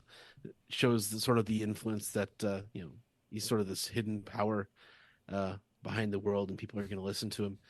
And just to see the five elders, see them foiled is quite a thing. It's this is supposed to be the highest power of the world, and the Straw Hats can fight them off. They haven't defeated them, and as Luffy said, they may be immortal.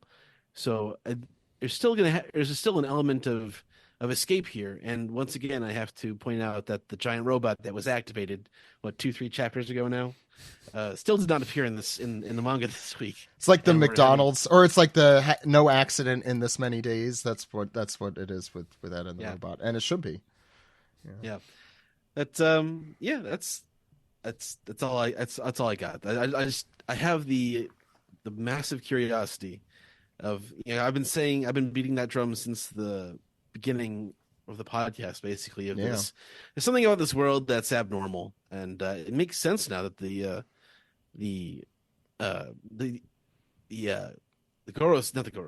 celestial dragons would live on top of the red line, which is puts them above everyone, and in this case, it might be the only dry land left after everything sinks.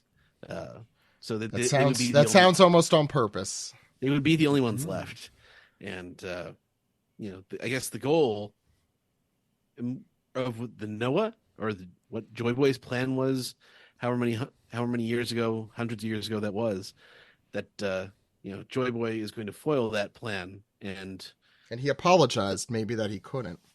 Yeah, he's gonna figure out a way for everyone, like Iceberg did with Water 7. We're gonna have to float or something. We're gonna have to, or as I said, the One Piece might be a toilet. You flush the sea down, and everyone's islands are saved. I don't know.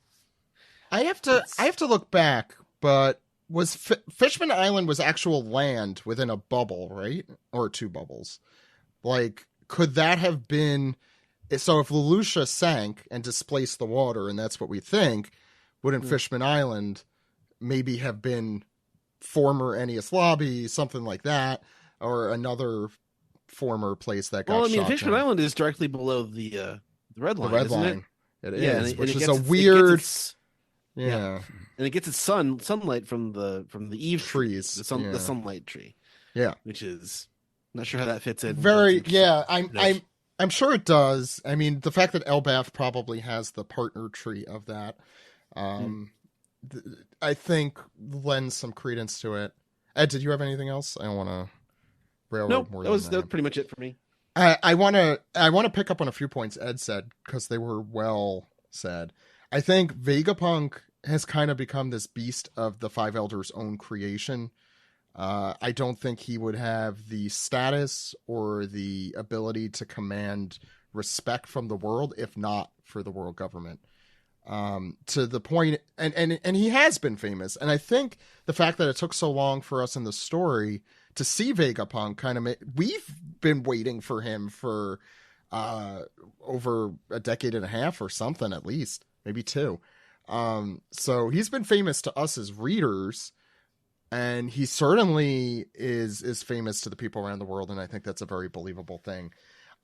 It also is very interesting to me, before I get into the big theorizing, that the five elders would risk potentially spilling some really big secrets around the world for the Mother Flame.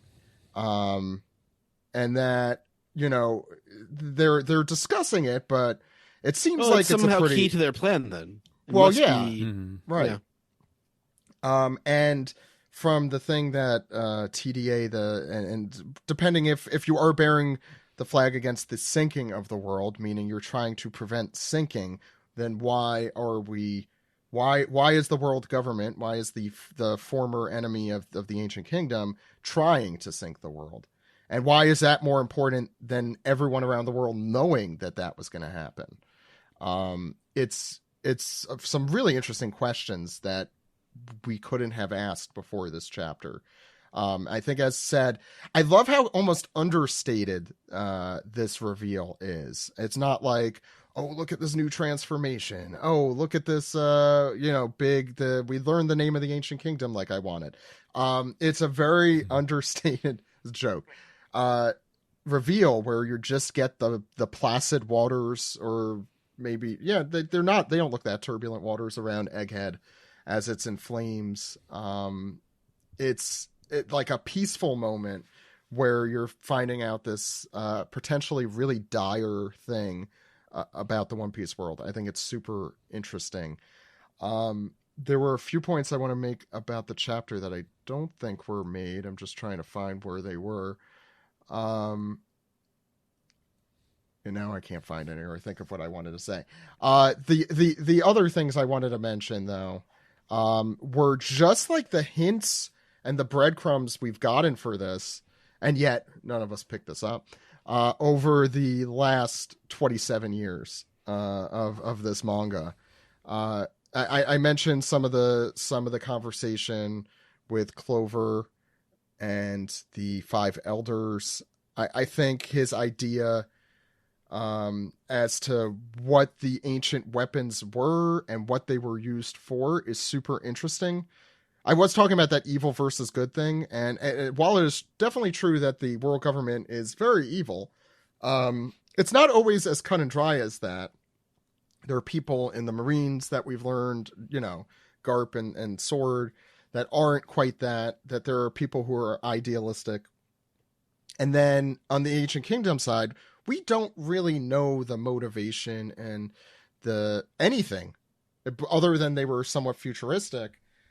So I would withhold judgment until we see. I think Oda is usually does not like black and white, descriptions. So the evil versus good thing I'm harping on because I thought it was interesting. I also threw back to a page in Water 7 where Frankie is discussing how if you dove below Water 7, this is actually a lot like Vienna, obviously, but you'd see they're built on the roofs of the new town is built on the roofs of the old town from several hundred years back, and that in the past the shipbuilding island had been one complete island, and so obviously had been inundated. I mean, I think that was a lot of the theme of Water 7, as Stephen, as you mentioned. Yeah. But it definitely feels different, as Ed said, knowing that Enies Lobby, the giant hole in the water, is right next to it. And then, equally important, Long Ring Longland. And yes, people who don't like the Davy Back fights, this is specifically to hurt you. Also suffered similar flooding in that Tonjit. Please read the manga because it is much better with all of this. Tonjit went from island to island, but it only was available every year at a low tide. The flooding thing definitely was prescient at that point. Tonjit was also part of, to go back to another topic we discussed, he was kind of like the first person to do the joke where, like, when Aokiji shows up and they're like, look out, he's from the Navy, and he's like, is that bad? Isn't that a good thing? Yeah. Oh, yeah. He looks like a cool guy. I know what you're talking about. And then So, like sinking and generally the shape of the world. I mean, Ed's theory from way back is going to be, I think, my most endorsed theory. But the fact about Wano has been coming to a head for me. Like the Pluton being there and the weird shape of it. And we've talked about this a lot. But well, I mean, there is the Wano from how many hundred years ago buried under the water, right? Correct. That's probably down where the Pluton is. Yeah. And you also had Onigashima with a big giant continent puller's head. Maybe they were known as the continent puller because they brought up Wano out of the water to save it in the future. Because think about where it is in comparison to everything. Not just Marijoa and the Red Line, but Wano is also up at that height. Is very interesting. I forgot if it was in our main Discord, but the idea you could go back to the Drum Island Rockies being up where they are, and you could, go back through all of these stories. And then, on top of everything, just the way the world looks with the islands, just the fact that you are going from island to island, that's such a seafaring world that all of the islands are so isolated from each other that they're different with different magnetic fields and all of that. I think there's like some really, this is opening the door for the first time since Enies Lobby for what happened during the Void Century in a way that we haven't really seen. And I think could have some real implications soon. I won't ask Steven, but I don't know how soon. But yeah, I could talk about this, as I said, all day. And I know I'm missing a lot. I also haven't been online so much, so I don't know which of these people have things. a lot of questions, I'm sure. Yeah. We should get to those too. Steven, did you have last thing you want to say?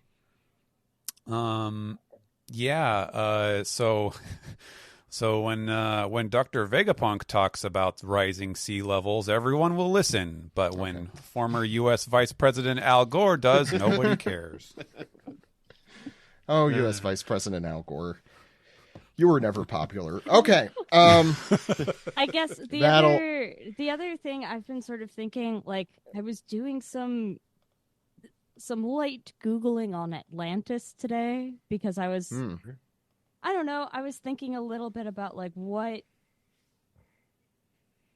like the idea of like an island sinking and like Fishman Island. I don't know what to make of it being right below the red line, but like I started getting kind of crackpot theories about like what if the ancient kingdom was originally housed there and it got sunk at the end of the Void Century or something, and like Atlantis being this thing where it's like it angered the gods and it was sunk because their power became too great. It just opens the door for so much interesting conjecture. Yeah. Somebody I forgot to mention the moon also affects tides. So yes. Maybe that's involved. Yeah. And if we could, as I said, we could talk about this all day. I know we have a ton of questions, so I do want to get to those. Any final thoughts? And I know Emily, you're going to be taking off. Do you want to let people know where they could find you? Yeah. So I'm on Twitter at Emily J Fajardo. I'm on Instagram, but I never use the same address. You can catch the new episodes of the dub. They are currently on the Microsoft Store up to episode 1073, and that same batch 1062 to 1073, which has Zoro versus King and Fifth Gear and everything, is coming out on Crunchyroll next Sunday. So on May 5th, Luffy's birthday. Awesome, very exciting. I'm excited to watch those. So thank you, Emily, for coming on. I look forward to what comes next in One Piece, if only we knew. Yeah, I'm looking forward to that too. Thanks so much for having me. And for everyone else, we'll see you in the next segment. Yes, Dr. Vegapunk, everything sings. Okay.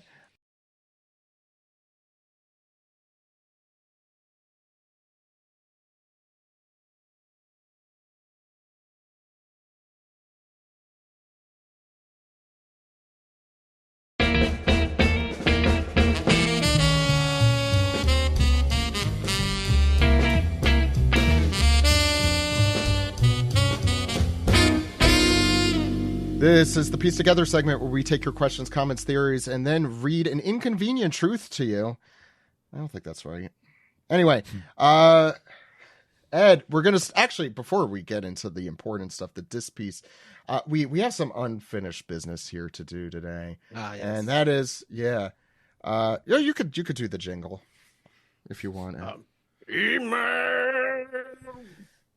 Specifically one email from friend of the show, Ben Wild. You may recall last week, if you stayed for the whole show, and if you haven't, this is the time to do it. Go to the end because we do a trivia segment. And Ben, in exchange for doing the trivia, gives us some money so we could do more podcast stuff that's good for you. And so that wasn't a sentence. So he has come with the answers and he says, hello podcast. Here are the answers to last week's trivia. So again, if you don't want to be spoiled, go back to last week's episode. He says, sorry if number 5 was confusing. I did mean volume covers in that question. He said you got 8 out of 10 right. So here we go. Wow. Which I is didn't way feel that better than confident usual. about it. Yeah. Way better. I think we're usually 50-50. How many doctors did Wapple keep with him after fleeing Drum Kingdom? I think we all got that one. 20. So I believe that was correct. He doesn't say which ones we didn't get correct, so hopefully we will be able to identify those pretty easily. Okay. What phrase was written on the side of the Baradier's supply boat? Find Panda Man. That we got correct. Hell yeah. The next one I saw our entire Discord yelling at us about. Identification given to the drug Caesar Clown used in the children's candy on Punk Hazard. Kirsten, do you want to... It's letters and numbers. Yeah, do you want to answer this? Nope. No? Okay. NHC10. And if you know that... you're of course. Oh, of course, yeah. if you know that, you're nerdier than us. And we're pretty nerdy. Next one. So that's one wrong.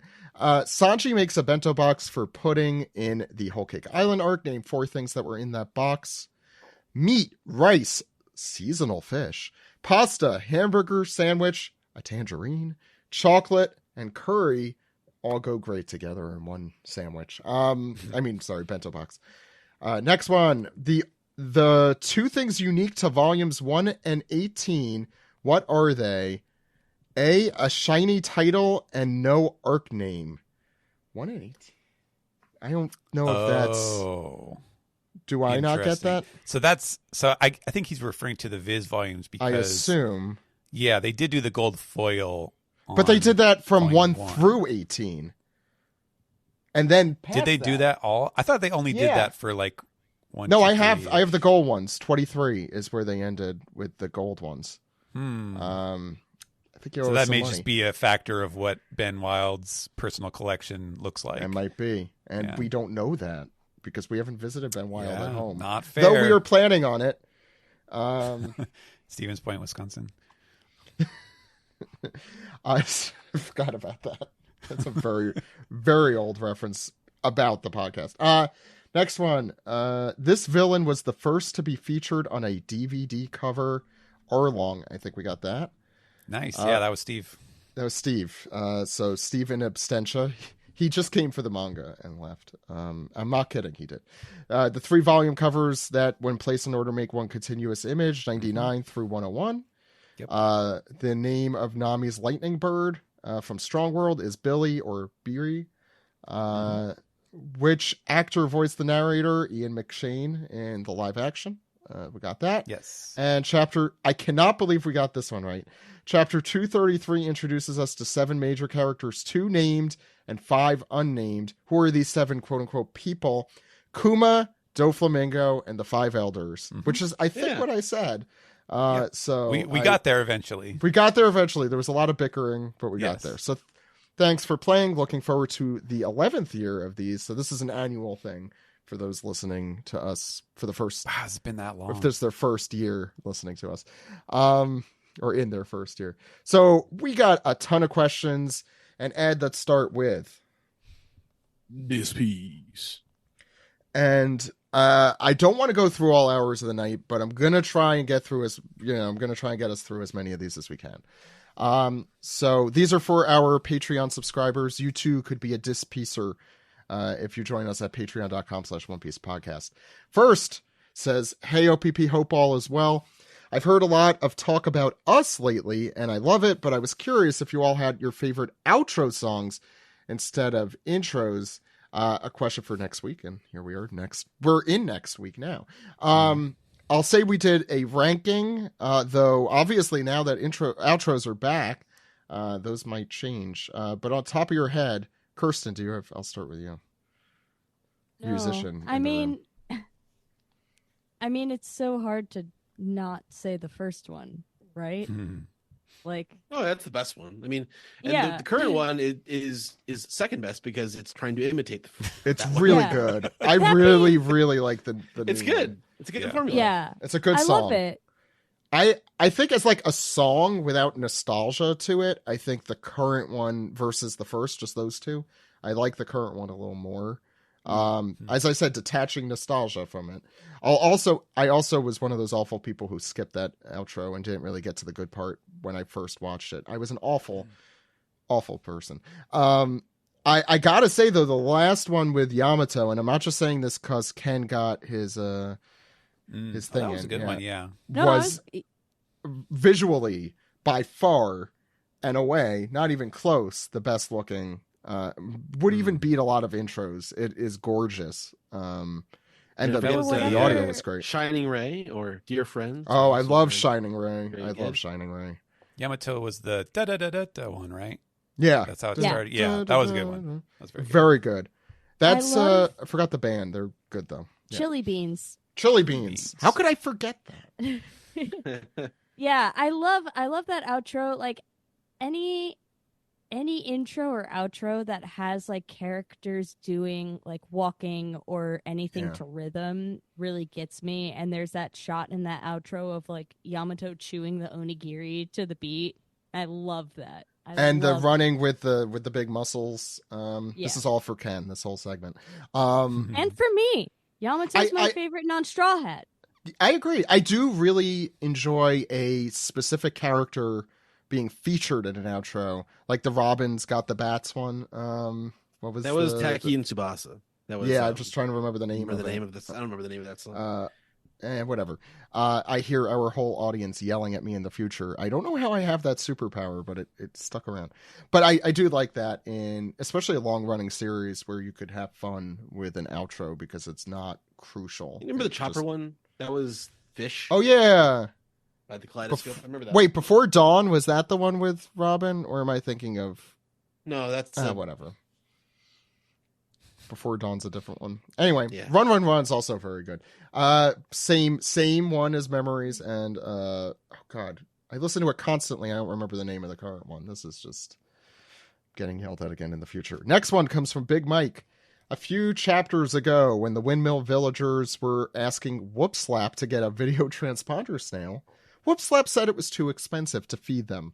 But snails are, detrivivores and eat the poop of other animals. Why can't the Windmill Villagers just feed the video transponder snail their poop? Is there not enough poop? Does the poop need to be a higher quality, or does the poop need to be treated for parasites first? And that's where the expense comes from. And is waste management handled in the One Piece world by feeding it to the transponder snails? Next question. Really makes you think. I mean, that person got me to say poop a lot. Does the world of One Piece have flushing toilets? Ooh, now that's a good question. I mean, the Straw Hats do have a bathroom in. I think they have a bathroom, yeah. But is it like Magellan pooped a lot? That's he true. did. Oh, there was flushing there. I think. Yeah. He's like, look, if they have it in prison, they have it everywhere. Yeah. But it's like Al Bundy. The flush is a punchline. It is, to be fair. It is. Next question. 43 NLs on the moon says, greetings, OPP. We've got one hell of a bombshell this week, but at least the Fishman housing market is going to be booming. Supply, it might not be because there'll be too much supply, maybe. Anyway. All those people on those islands, they can just sell those houses. Yeah, it's the inverse. Aquaman is going to be buying all the fucking houses. But about the world sinking, I'd like to draw attention back to the three ancient weapons. Poseidon is a mermaid that can control the mightiest of sea creatures.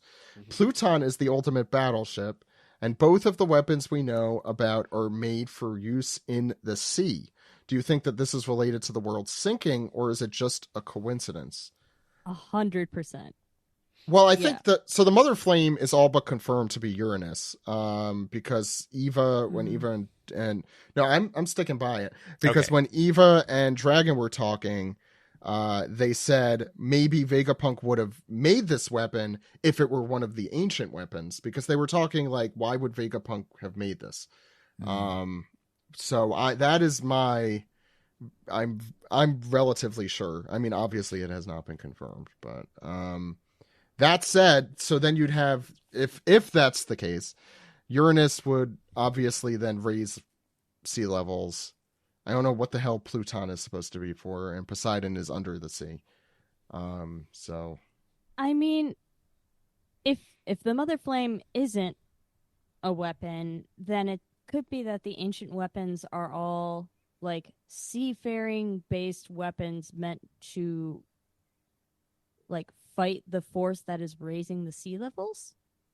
I mean, it makes me think of the Calm Belt too, with Poseidon, because I'm sure that's related, because that's too weird not to, that the existence of that, which was introduced very early in the story.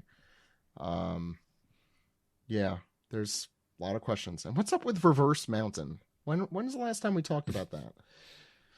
Next one comes from Underwater Reverse Eye Patch. Oh no. Blub blub, OPP.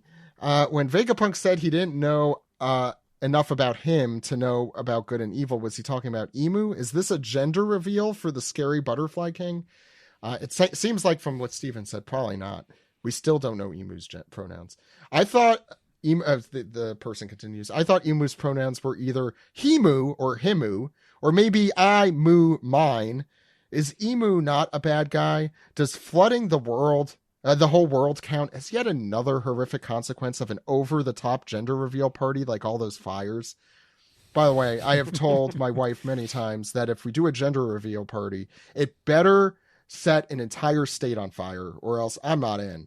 It's not worth it. Yeah. No, it's not. If you're not setting, and it should be one of those states that should be on fire. I won't name it. Ohio. Sorry, I'm really not. Don't set Ohio on fire. Building folks. a narrative here. Yeah. My question It's a big one to try to build on, to light on fire. Should I start with Rhode Island before I go to Ohio? Oh yeah, there you go. Yeah, I will say, I think probably some people may have been questioning if that was like a generic thing. Like, did I jump the gun by saying him? No, it is kare. It's the male word. So whoever Vegapunk was referring to, he's definitely talking about a guy. It is not a Dadan situation where it turns out to be someone else.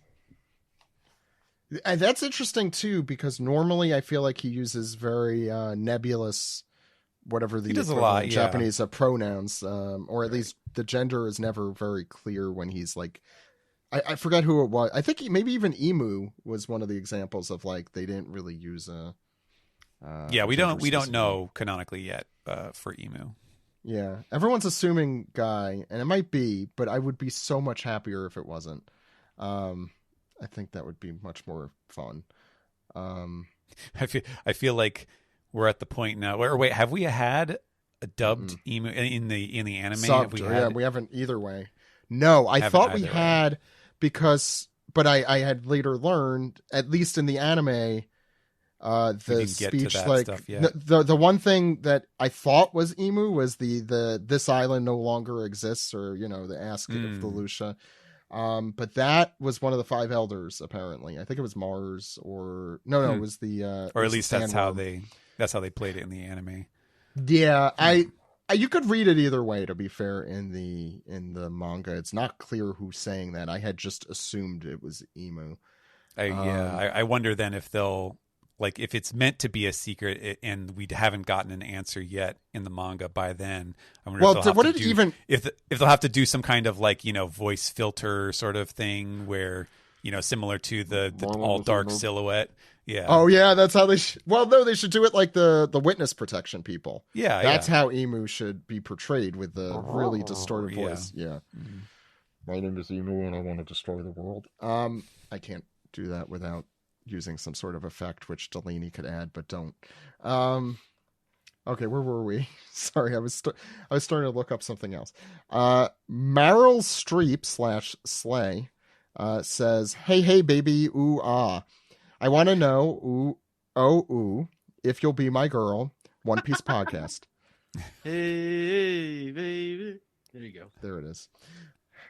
Ed has told me never to sing, and also my son has told me never to sing because he yells really loudly when I try to.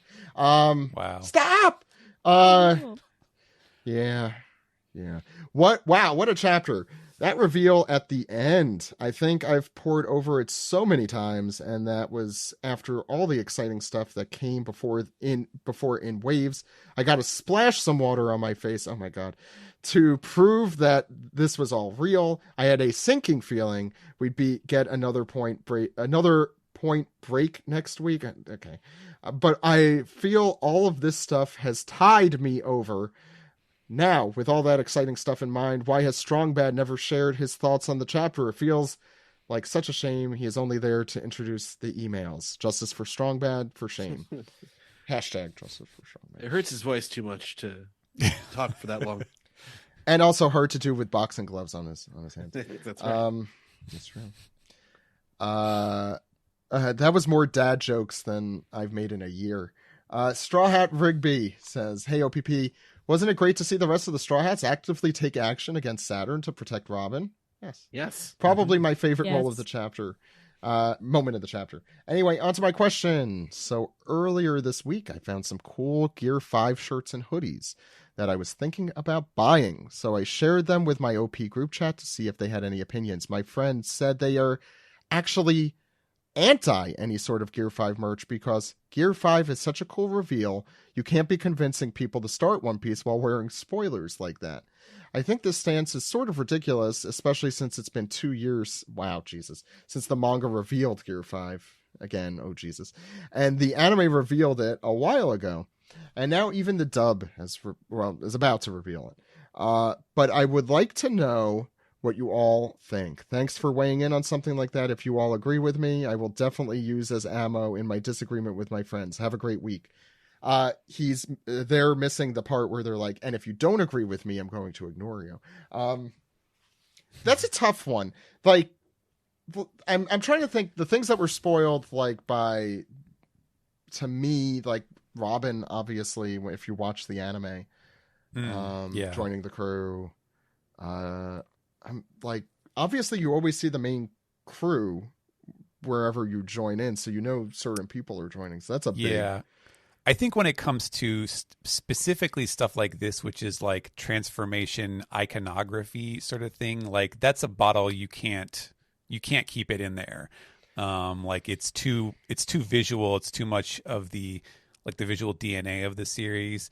And so, then maybe there's like a period of time where like if you don't watch the anime or if you only watch the anime, like you can be kind of ignorant of it until it shows up. But after it's been out in each medium, I do feel like it just becomes part of the public domain in a sense. And I think it's a really cool, iconic look that deserves to be spread. So it's like Super Saiyan. Yeah, exactly. I mean, that you can't put back in any bottle. No. Yeah, I mean, like I just got back from Japan, and like in the Tokyo subway right now, there are like lotto ads with Gear 5 Luffy on it. Like that's that awesome. Iconography, yeah. That iconography is going to be everywhere now. Like, even if your friend isn't, quote unquote, spoiled on it, buy your shirt. Like, if they engage with the One Piece fandom at all, or like go to a con or something, like, they'll see it. Mm-hmm. And I think, furthermore, like, Gear 5, like, seeing Gear 5 isn't the spoiler. No. Like, experiencing what it actually like does is the spoiler. And what it means. So just, and agreed. Yeah. So just like seeing a white Luffy isn't really anything. It's in fact, it probably looks way lamer if you don't know the context of it. Because the cool part about it is the cartoonishness. Yeah, exactly. So yeah, it's like anyone engaging with One Piece here on out is going to see that white Luffy probably pretty fast within their new fandom. But I don't think that's much of a spoiler. You know, for me... Oh, Steven, go ahead. If Luffy ever returns to the Macy's Thanksgiving Day Parade, since God. you know he's Bucket Hat now, they can't possibly send him back out there. If they build another one, I think it should be Gear 5 Luffy. I think that would be a great... I always thought, I mean, not only that, but it's realistic because he could do that. He could become a giant balloon. Yeah, that could be Luffy. That could That could just literally be Luffy flying there. I want to add that for me, this is almost analogous to Gear 2, I think. And I never, I want to say two things, actually. Spoilers don't mean anything if you have no familiarity with the series. Yeah. They only mean something if you know stuff. You need to know stuff. Right. And the second thing is that when I read through it, I didn't, Gear 2 was probably, or second gear or whatever, was really out there, I think. And I didn't get spoiled by that. That was a huge shock to me, and it was awesome. So, and some people don't care about spoilers. A lot of the people who seek that stuff out are like, oh, I want to know what's I don't know. People don't care for some reason, but, any other thoughts? Gear 5? Okay. Next one comes from Professional Poyo, who says, go, go, Chopper Rangers. Oh shit, I sang. I'm sorry. Well, they're pawns, though. They're pawns. They're the least powerful characters. Yeah, but you better they watch are out. color coordinated. No, And they could, and to attack, they could move diagonally. The One Piece was climate change the whole time. I knew it. This would explain why Roger laughed and said they were too early. There you go. Someone else got that. He probably figured, oh, well, that's a future generation's problem. I'm a boomer. I don't care. I'll be dead before then. He really was. How do you think the boomers... Oh, wow. I didn't even read that sentence. How do you think the boomers of the One Piece world are going to spin this whole world sinking issue? So he was laughing because... it wasn't. Yeah, okay, I see what you're saying. Yeah. I mean, based on what we understand, this has been set in stone for 800 years, and they were just too early. They couldn't do anything about it. Yeah, and we mean that in our time frame and in the One Piece's time frame. Yeah, he laughed with relief. That's what it was. Whew. Oh, phew, I thought it was going to be something. I thought the news was going to be worse. Jeez. The test is due in 20 years. Oh. Well, I'll be dead by then. Yeah. It's like when we hear like a comet's supposed to hit us in 2200. Would we laugh at that? Yes. Yeah. Apologies to everyone listening to this podcast in the year 2200. Usopp the Great says, da whoop, da dum, da wop, which is the One Piece podcast. So I read this through twice now. Lots of where are they now cameos. Remember the Doctor and the Whale? You won't recognize him now. Click here. But Oda can still surprise. I did not see the last page coming. Whose voice does Robin recognize? The Five Elder, I think, is the answer. The Saturn. Will Sanji be okay? Yes, he may be immortal as well as immoral. I thought Sanji figured out that Bonnie is a kid. No points to you. I did mean to mention that. I forgot about that. And for the most relevant item to our world are the last two panels. P.S. Donate to my research fund. The two panels being video will one day connect the entire world. It will mean knowing and the discomfort of being known. I did want to mention how wonderful that line is. It really is. Mm-hmm. It's like, yeah, I like that. Very prescient. It's because it sounds like he's talking about, almost to the Five Elders, but at the same time, it is also just a very sort of personal. I feel like the discomfort of being perceived is a very internet era thing that an people, Oda era probably. Yeah, because that might explain some of the reclusiveness. Sure. Or even just like seeing his work being out there. I mean, this is a very fourth wall kind of. Comment, yeah. This is kind of the benefit and the curse of the internet and television and how we are today so connected. There's some great things about it, and there's some not so great things. Any other thoughts on that?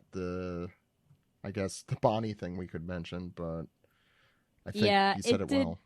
It did occur to me as much as I thought that line was hilarious.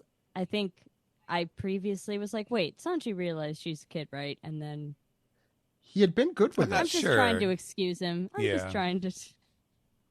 Well, I mean, just because she's a kid doesn't mean she's not a lady. So he has to rescue her and be the one to, you know, he wants everyone to like Sanji. Everyone should like Sanji. He just doesn't think men should exist in the world, and I think that's just his opinion.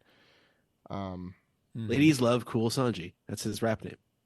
Yeah, apparently there was a big thing. I think it's one of those things where like it can be as like innocuous or as disgusting as, you know, you interpret it to be. And that is kind of partially how I translated it to kind of encompass all of that, because, you know, scoring points could just mean like, hey, cool, big brother Sanji saved me. Like that's, you know, childish admiration. It could be something as innocuous as that, or it could be literally like Sanji's like, hey, yeah, you know, she's gonna feel indebted to me, or, you know, some very thing, and it's probably somewhere in between.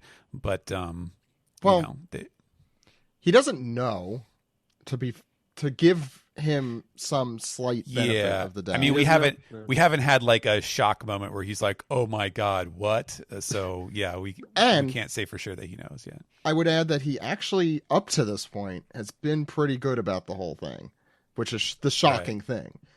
We don't have very high expectations. Knowing Oda, and the way he writes Sanji. Any other thoughts? Okay. Let's move on. Straw Hat Pirate 9 says, what a chapter. Vegapunk's huge brain in the tank. His big reveal on what will happen to the world. All were amazing, but I think my favorite part was the moment with Robin, Nami realizing what the Five Elders means, and immediate... I don't know if they didn't know that it was the Five Elders, right? Just Robin? Doesn't Robin say it out loud? I thought she thought it in her head. Anyway, not super important. Immediately yelling to protect Robin and jumping into action to keep her safe. I love the Straw Hat crew so much. The next one from Sailor Karna is Universal. Says, how dare they not give Morgan's an exclusive right to the story? This is big news. It's only right to give it to a professional. Morgan is information age gatekeeper. He's too accurate. Hey OPP, this is from SNP.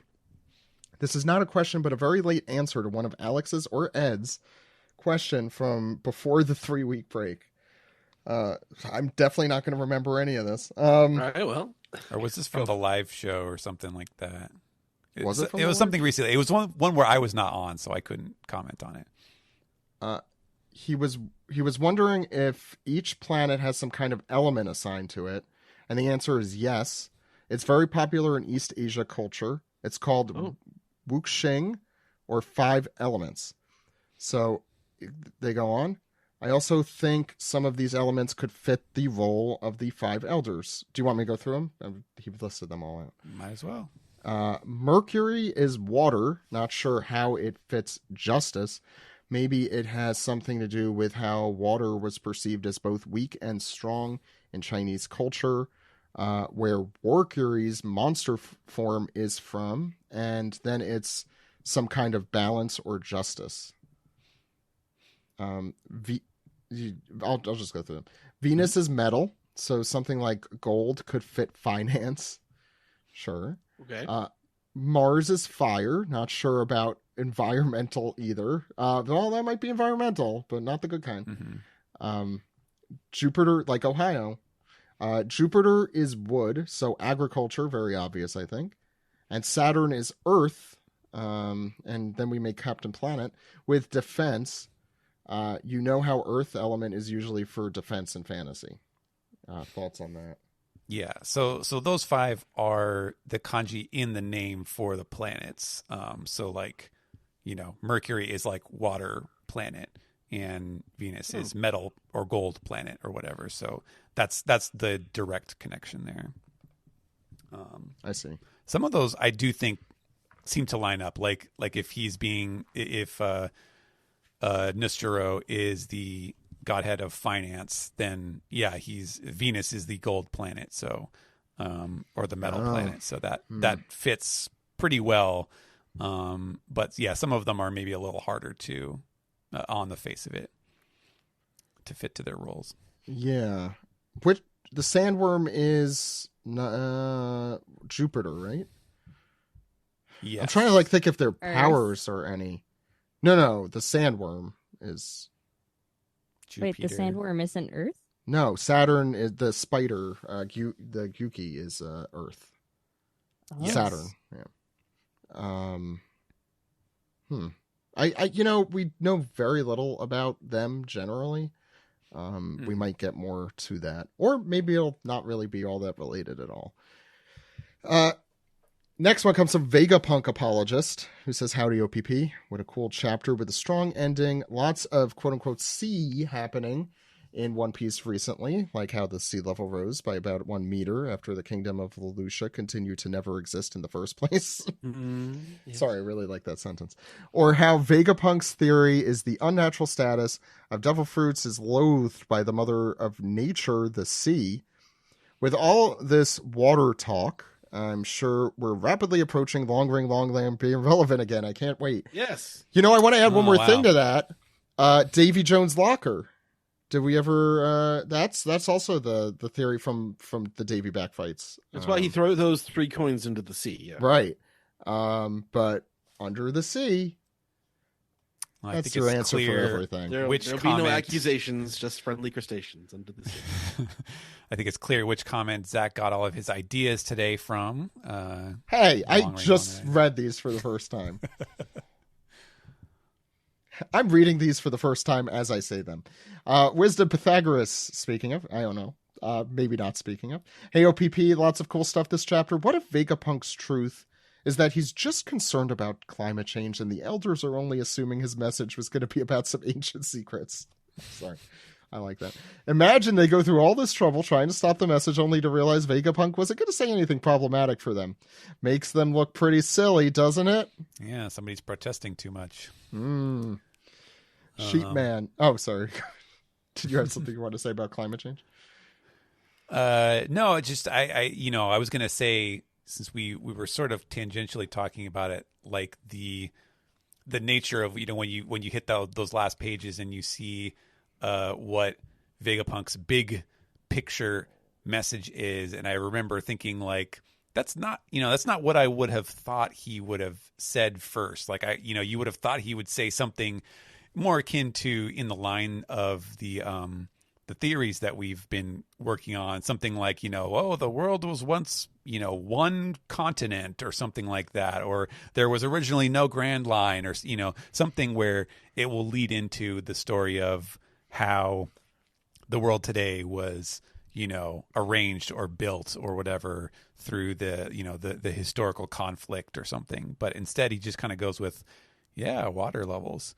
But it makes more sense though, because like for us as readers, we obviously want to know the story of the ancient kingdom and all that. But if you're just a guy in the world, this actually will affect you and people That's true. probably. Yeah. Like this is actually a thing, that is important to get out there potentially. I mean, good for Iceberg for being ahead of the curve, but yeah. Any other thoughts on that one? Sheepman says, "Howdy OPP. The revelation of this chapter just further confirms Team Aqua is better than Team Magma. If you know, you know. Anyways, I don't. Anyways, how important will having the video transponder snail be? Vegapunk gave the world 10 minutes to set theirs up. Is something physical/tangible going to be shown that he feels that the world should know about the corroborates something that corroborates the info being presented? Sorry. Perhaps something found in one of the books from O'Hara that he went to Elbaf for." Well, I mean, just to say, there's nothing that's been in his message so far that really requires video, except for the fact of letting people see that it's actually him saying it. Yeah. So there's nothing here that requires video yet. Not yet. Yeah, we've seen a couple people who don't have, specifically they can't. They do mention afford it specifically. They can't afford the yes. poop. To feed the snails. So they're just. I don't know if I like transponder snails as much anymore, or maybe I like them more because that gets rid of all my poop problems. I have a dog and a kid. Crocus is a real one. He doesn't watch podcasts on YouTube. He listens to them as God intended. That's true. Fuck yeah. Fuck yeah. Apologies to all those listening on YouTube. Next one comes from Hopkins Hat. I think this is the last one on Discord. It says, "Hey OPP, how it be? This chapter was so crazy. I really don't know what to ask about relating to it, so I won't. I've been collecting the Yu Yu Hakusho manga I've been collecting the Yu Yu Hakusho manga recently and noticed that Shonen Jump has started to update their logos on the spine. All of the Yu Yu Hakusho volumes I own have the old logo on them, so now when I buy the rest, it won't look as uniform on the shelf. How much Shonen Jump manga do you guys own that it has the older logo on it?" It's funny because this is how we started this segment, was talking about the gold versions, and there was like a Viz logo way back that was even different. It's gone through a few iterations. Well, there's the one that's shaped like a V. That's the oldest one. Yeah, I was looking on my shelf. I just got up out of my chair to look, and there's a Viz that looks like a book, kind of. And that's the oldest one. And then they switched to a more square Viz media, and now they have the black outline, just Viz. As a volume 87, I think. Right. Everyone likes minimalism in their logo. I'd add, and we've definitely talked about this on the podcast, that Zorro with an R makes its appearance in the very earliest printings. I don't know if this is one of them. It's in the first printing of volumes 1 through 4. I have those volumes. Yeah. Yep. So get on it, find it, buy it on eBay from Ed. It is kind of funny to consider too that they don't change the logos on the Japanese edition. It is kind of funny to think about like that somebody was like, all right, you got to set up the the visual template for the first volume of this random new series, probably going to get axed in 20, 30 chapters or whatever, but here's volume 1 of One Piece, and they set that up, and they're pretty much stuck to it. They don't really change the styles in Japan. They've kept it remarkably consistent for our version too, because it has all the old branding for the Shonen Jump volumes. That too, yeah, like the number thing and the thing on the bottom. That's all from the old Shonen Jump thing that's just been kind of left over, and Zolo too, which is I'll yell at Alexi later. Yeah, you could send me his number. It's him personally, I assume.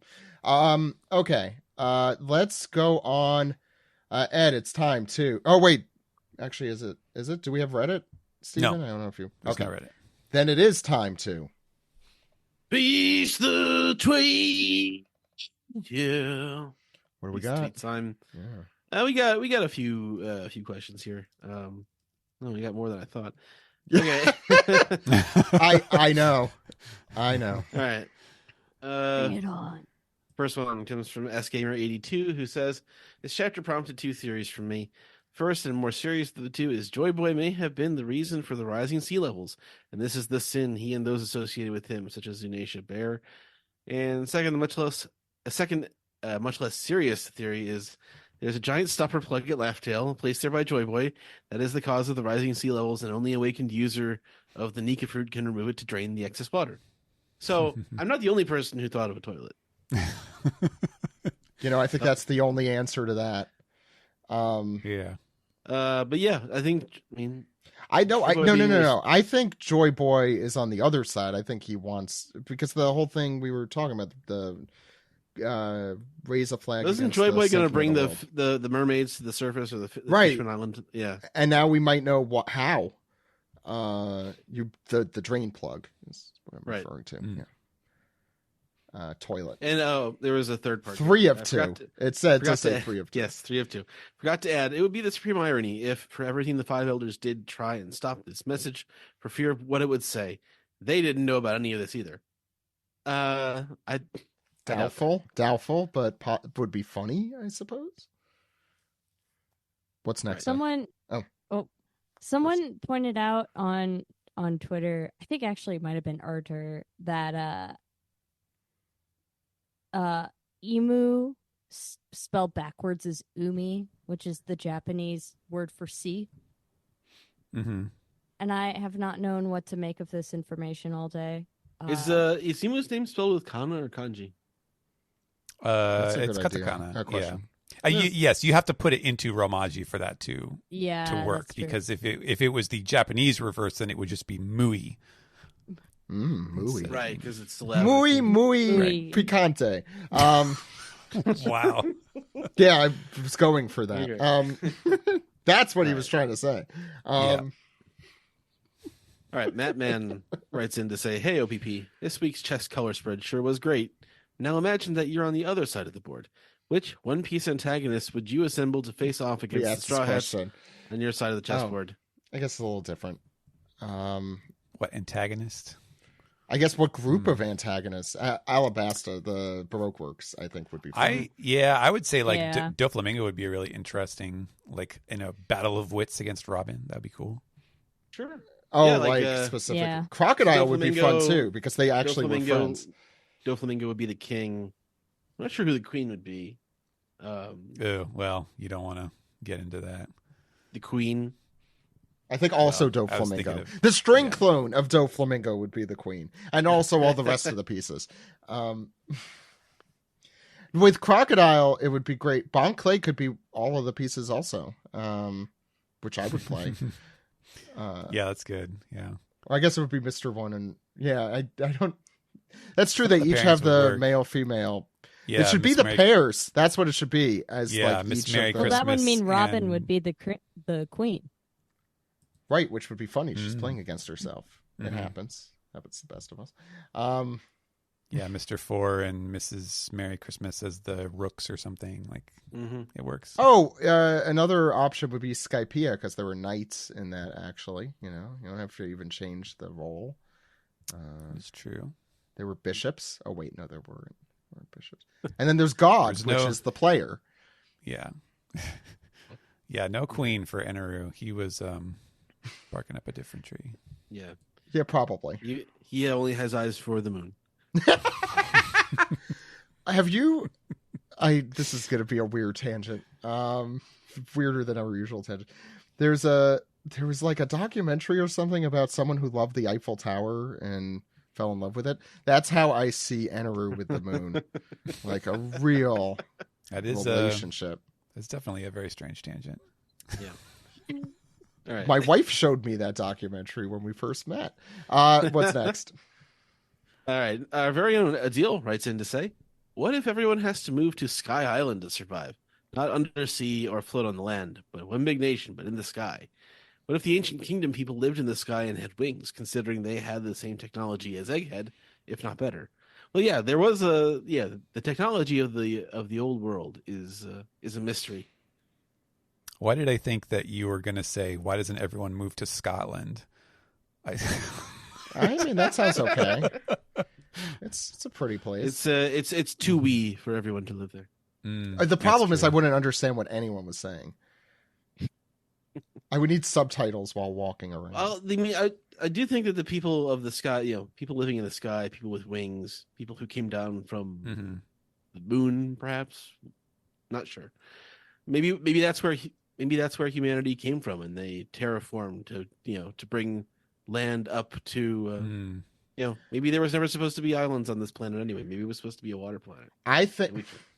And it came down from a George from the moon Lucas and- style yeah. Naboo or whatever it was. Not Naboo. Oh no, it's the one where the clones came from. Why can't I forget? No, Camino. Camino. Sorry, I'm very into Bad Batch. It's a So very they good were show. all they were all New They were all Zealand. New Zealanders. Angels. All those little robots just having the voice of what's his face. That's great. That's fantastic. I love that. All right.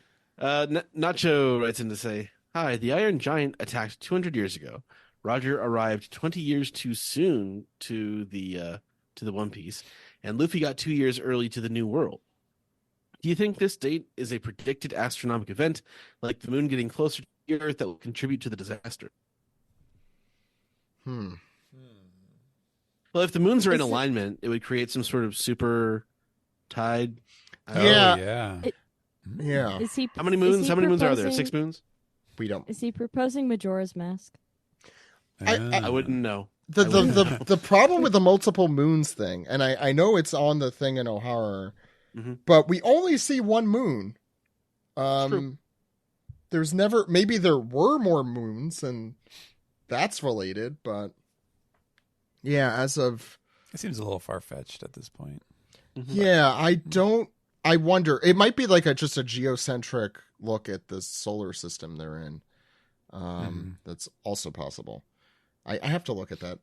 There's a name for the sculpture things, but anyway, what's next? I think I'm just also too burned out by Lost to have learned the lesson that like when they include very minute details in the background, sometimes they're just filling space and not actually I'm gonna say a roadmap.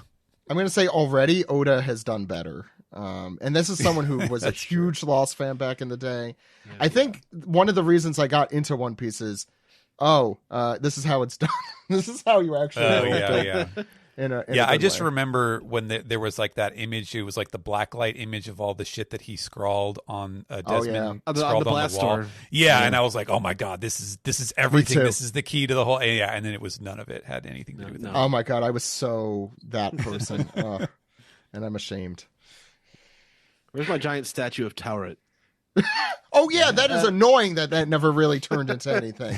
That was the coolest fucking thing. I'm like, oh, this is going to be awesome. We're going to see like giants or something. I don't know. No. It's like, no, we only have this budget. It's not going to happen.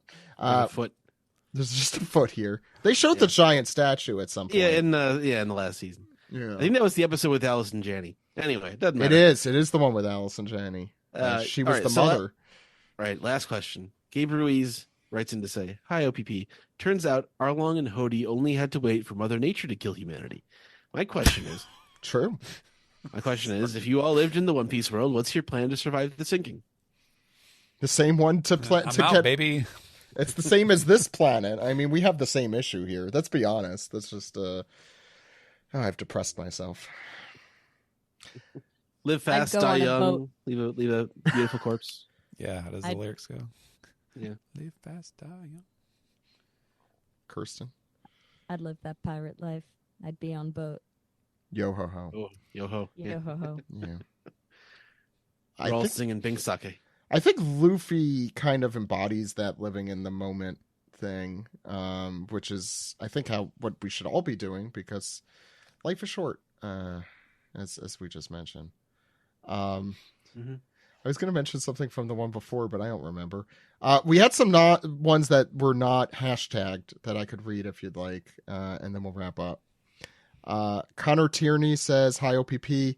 I would like a full reveal of Emu's design. Maybe I feel like a full reveal of Emu's design may be imminent, and I'm excited. My question is, do you think the weapon used to destroy the islands entirely eradicates them, leaving a crater? We talked about this, or pushing landmasses down the seafloor. So I think most of us are the latter or something completely different. Do I have that right? Yeah, I think it's the latter. This is vape. I think it vaporizes them, but I thought you were going to say I thought it was a vape, but that also would be bad. Yeah, I assume it's destroyed in some fashion because it never existed in the first place is a pretty ominous way to put it. Although, maybe he wasn't just being ominous about it. Maybe he made it so it never did exist. He erased it from time. Please enjoy the Star Trek Voyager episode, A Year from Hell. It's like the one really, it's with the guy from that 70s show. Enjoy it. Envious Lobby on Blue Sky. This is the one I stole accidentally. It entered my brain, their theory here. Do you guys think that structures of certain islands, like the Drum Island Rockies, Mount Kobo of Goa Kingdom, the tall rocky shores of Dressrosa, that's a good one, and even Alubarna's hilly locations were created like the walls of Wano to battle the rising tide? Thanks. Love you guys. We love you as well. Well, I mean, it is. These are all countries with, like, Dressrosa was one of the founding countries. So was Alabasta, and Wano. We know was around at the time. They didn't join the world government. They were apart from it. But these are countries with a very long history, so they would have a reason to have been built that way. Yeah, I'm looking up. I think they're mostly fan made. I was just looking up to see the islands and what we've seen and what could fit in this. Zunatia is also a good example. Maybe that wasn't water he was walking on. His originally. long legs. Yeah.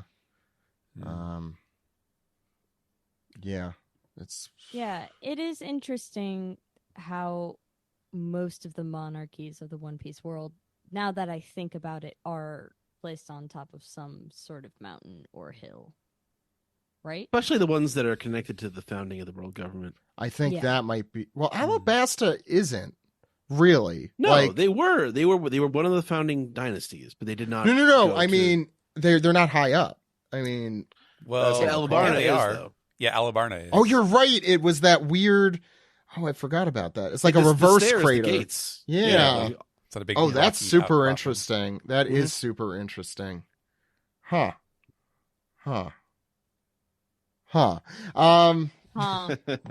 No, that's very interesting stuff. Just like that Navy trooper says. Yeah. At the very end of the... It always comes back to that Navy trooper. Was there anything else? I think I got off of the page. We could call it. That was it for Piece of Tweet. Yeah. Okay. I think we could round off. Thank you all for listening to us. That was fun. I tried to make a supersized piece together because I know everyone has questions. And please, I'll say here, Steven, we're probably doing an SGS next week with you, right? And yes, Greg? I believe so. Yeah, Greg is on vacation right now. I think he will be back ready. He is enjoying himself. Yes. Don't bother Greg with One Piece theories, everyone. He hates it. He cannot help himself but respond. That's true. That's the issue. Yeah. But I'll say, please send in your questions on Discord or where you take them. I'll put out a word for them. Yeah, I think we have SGS Sensei is our hashtag. On Twitter. Yeah. Maybe we'll do Blue Sky too, since I know that's where you live now, Steven, and me too. Actually, we both live there.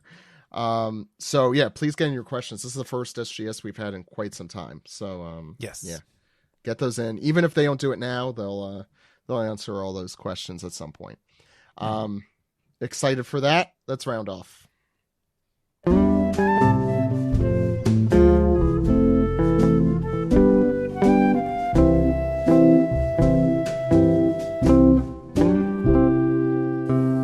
This has been the One Piece Podcast, episode 815 for April 29th, 2024. Thanks, everyone, for being on, including Emily, who had to leave. You could find her on all the social media, and please check out the dub, if you haven't, of One Piece. It'll be on Crunchyroll on May 5th. The episodes with Gear 5 and the King versus Zoro fight and much more. Also the one where Luffy dies. No spoilers. We should have Luffy as dead shirts to go with the Aces dead shirts. Speaking of, you could get... I added new shirts and new imprints on both of those stores. The links are on onepiecepodcast.com. The imprints are like a way we could...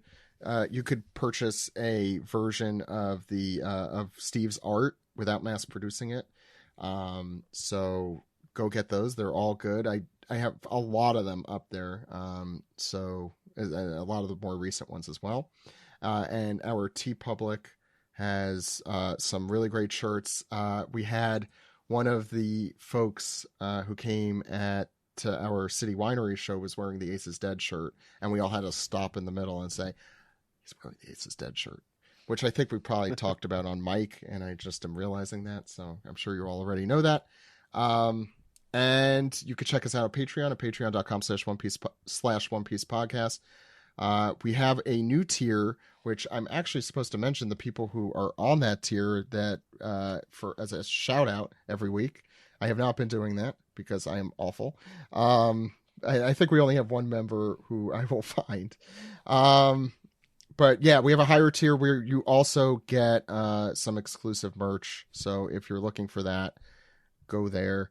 I'll try and find that as Ed says all the person's name. As I say all the as Ed says all the places to contact us. We have the SGS next week in all likelihood. After that, we are back with special guests. Kadin Jensen is on our next episode. Voice actress best known for playing Pone Goat. Nice. Refused to talk about any other roles, just Pone Goat. We will be talking for the full session there, just about that. And after that, we'll see. A lot of cool stuff. As again, I will be, if I am randomly not on in the next coming weeks, you'll know that I am taking care of a newborn in the middle of the night. So just know that. But Kirsten, where could people find you?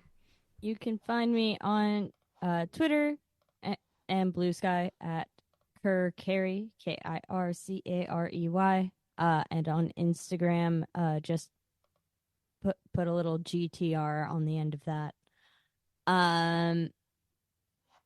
For plugs, if you happen to like experimental improvised music, I have an album coming out on May 3rd with my friend Aaron Edgecombe, who's a really great drummer based in New York. It's called Mature Defense Mechanism, and it's coming out on Relative Pitch Records, which I think actually like distributes CDs in real stores. So you might theoretically just be able to go to your local record store and find my weird little album, which is very fun. But also you can buy it on Bandcamp at Relative Pitch's page. Also, if you're in the southeastern Michigan general area, my band Throwaway is playing a show on May 10th with a really phenomenal band from Tokyo called Lulul Ningen and the Far East Idiots. They're currently excellent name, even better band. They're so good. They're actually doing a full country tour of the US right now, so chances are if you're hearing this, they may actually be in a city close to you, and you should totally go to their show because they're so freaking good. And that's my plugs. And also thanks to Kirsten for the music. Since I guess we haven't had you on since then for the show. It is fantastic, and I am happy to have our own music after 15 years. It was so much fun. It was so much fun to write. I feel like, okay.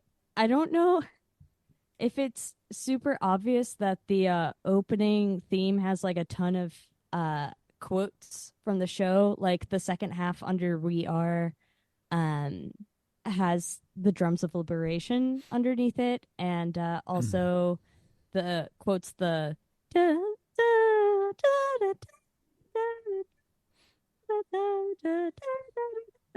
one.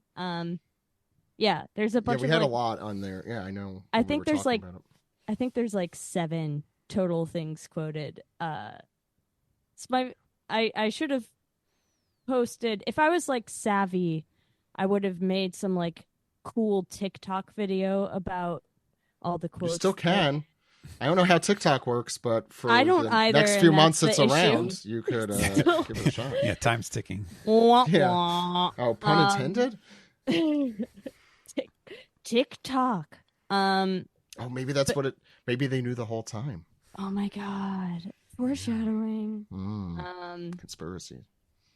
But yeah. Anyway, yeah, it was an absolute delight to write this music. Thank you so much for asking me. Of course. Yeah, we should make an album for it. Weren't we talking about doing that? Yeah, we were. Yeah, we should do that. The issue is that album might be like 5 minutes long. But we could make long versions of them where it's the same one looped over and over again for 10 hours. People like that. I do like that. We'll figure it out. If you're interested, please let us know. I would love that. Yeah, me too. By the way, the person who donates to us at that tier, Jobert, big thanks. I will mention your name more often. And a friend of the show, I've definitely seen them on our Discord and I think Dispiece and stuff. Steven, where could people find you? You may find me active over on Blue Sky at stephenpaul.bsky.social. You can see my occasional musings on my 3-chapter, 8-day reread of the series from my Japanese volumes. That's been a lot of fun.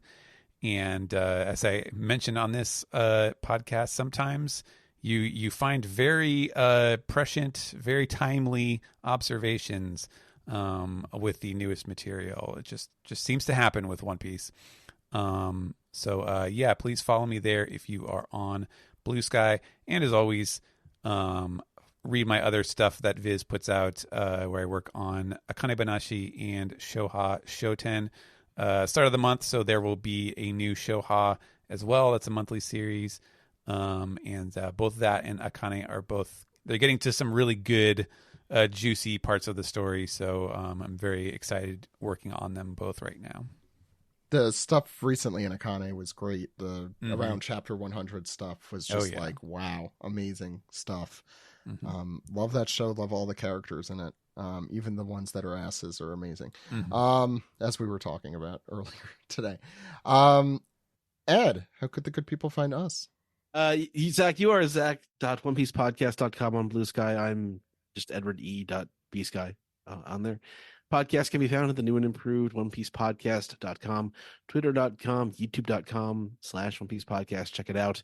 OnePiecePodcast@gmail.com is our email address. And please support us, Patreon.com/OnePiecePodcast. And you can subscribe on Spotify, SoundCloud, subscribe, rate, and review on Apple Podcasts, and call us on our phone number, Zach. That phone number is 347-497-MAGI. That phone number again, 347-497-6254. Call anytime. Anytime. With your questions, comments, theories, I'm checking the voicemails again. And please let us know also if it does indeed stink. Thank you all so much for coming on the show this week. We'll be back next week with the SGS. Until then, my name is Zach. My name is Ed. See you next time. Bye. Bye-bye. So long. Goodbye.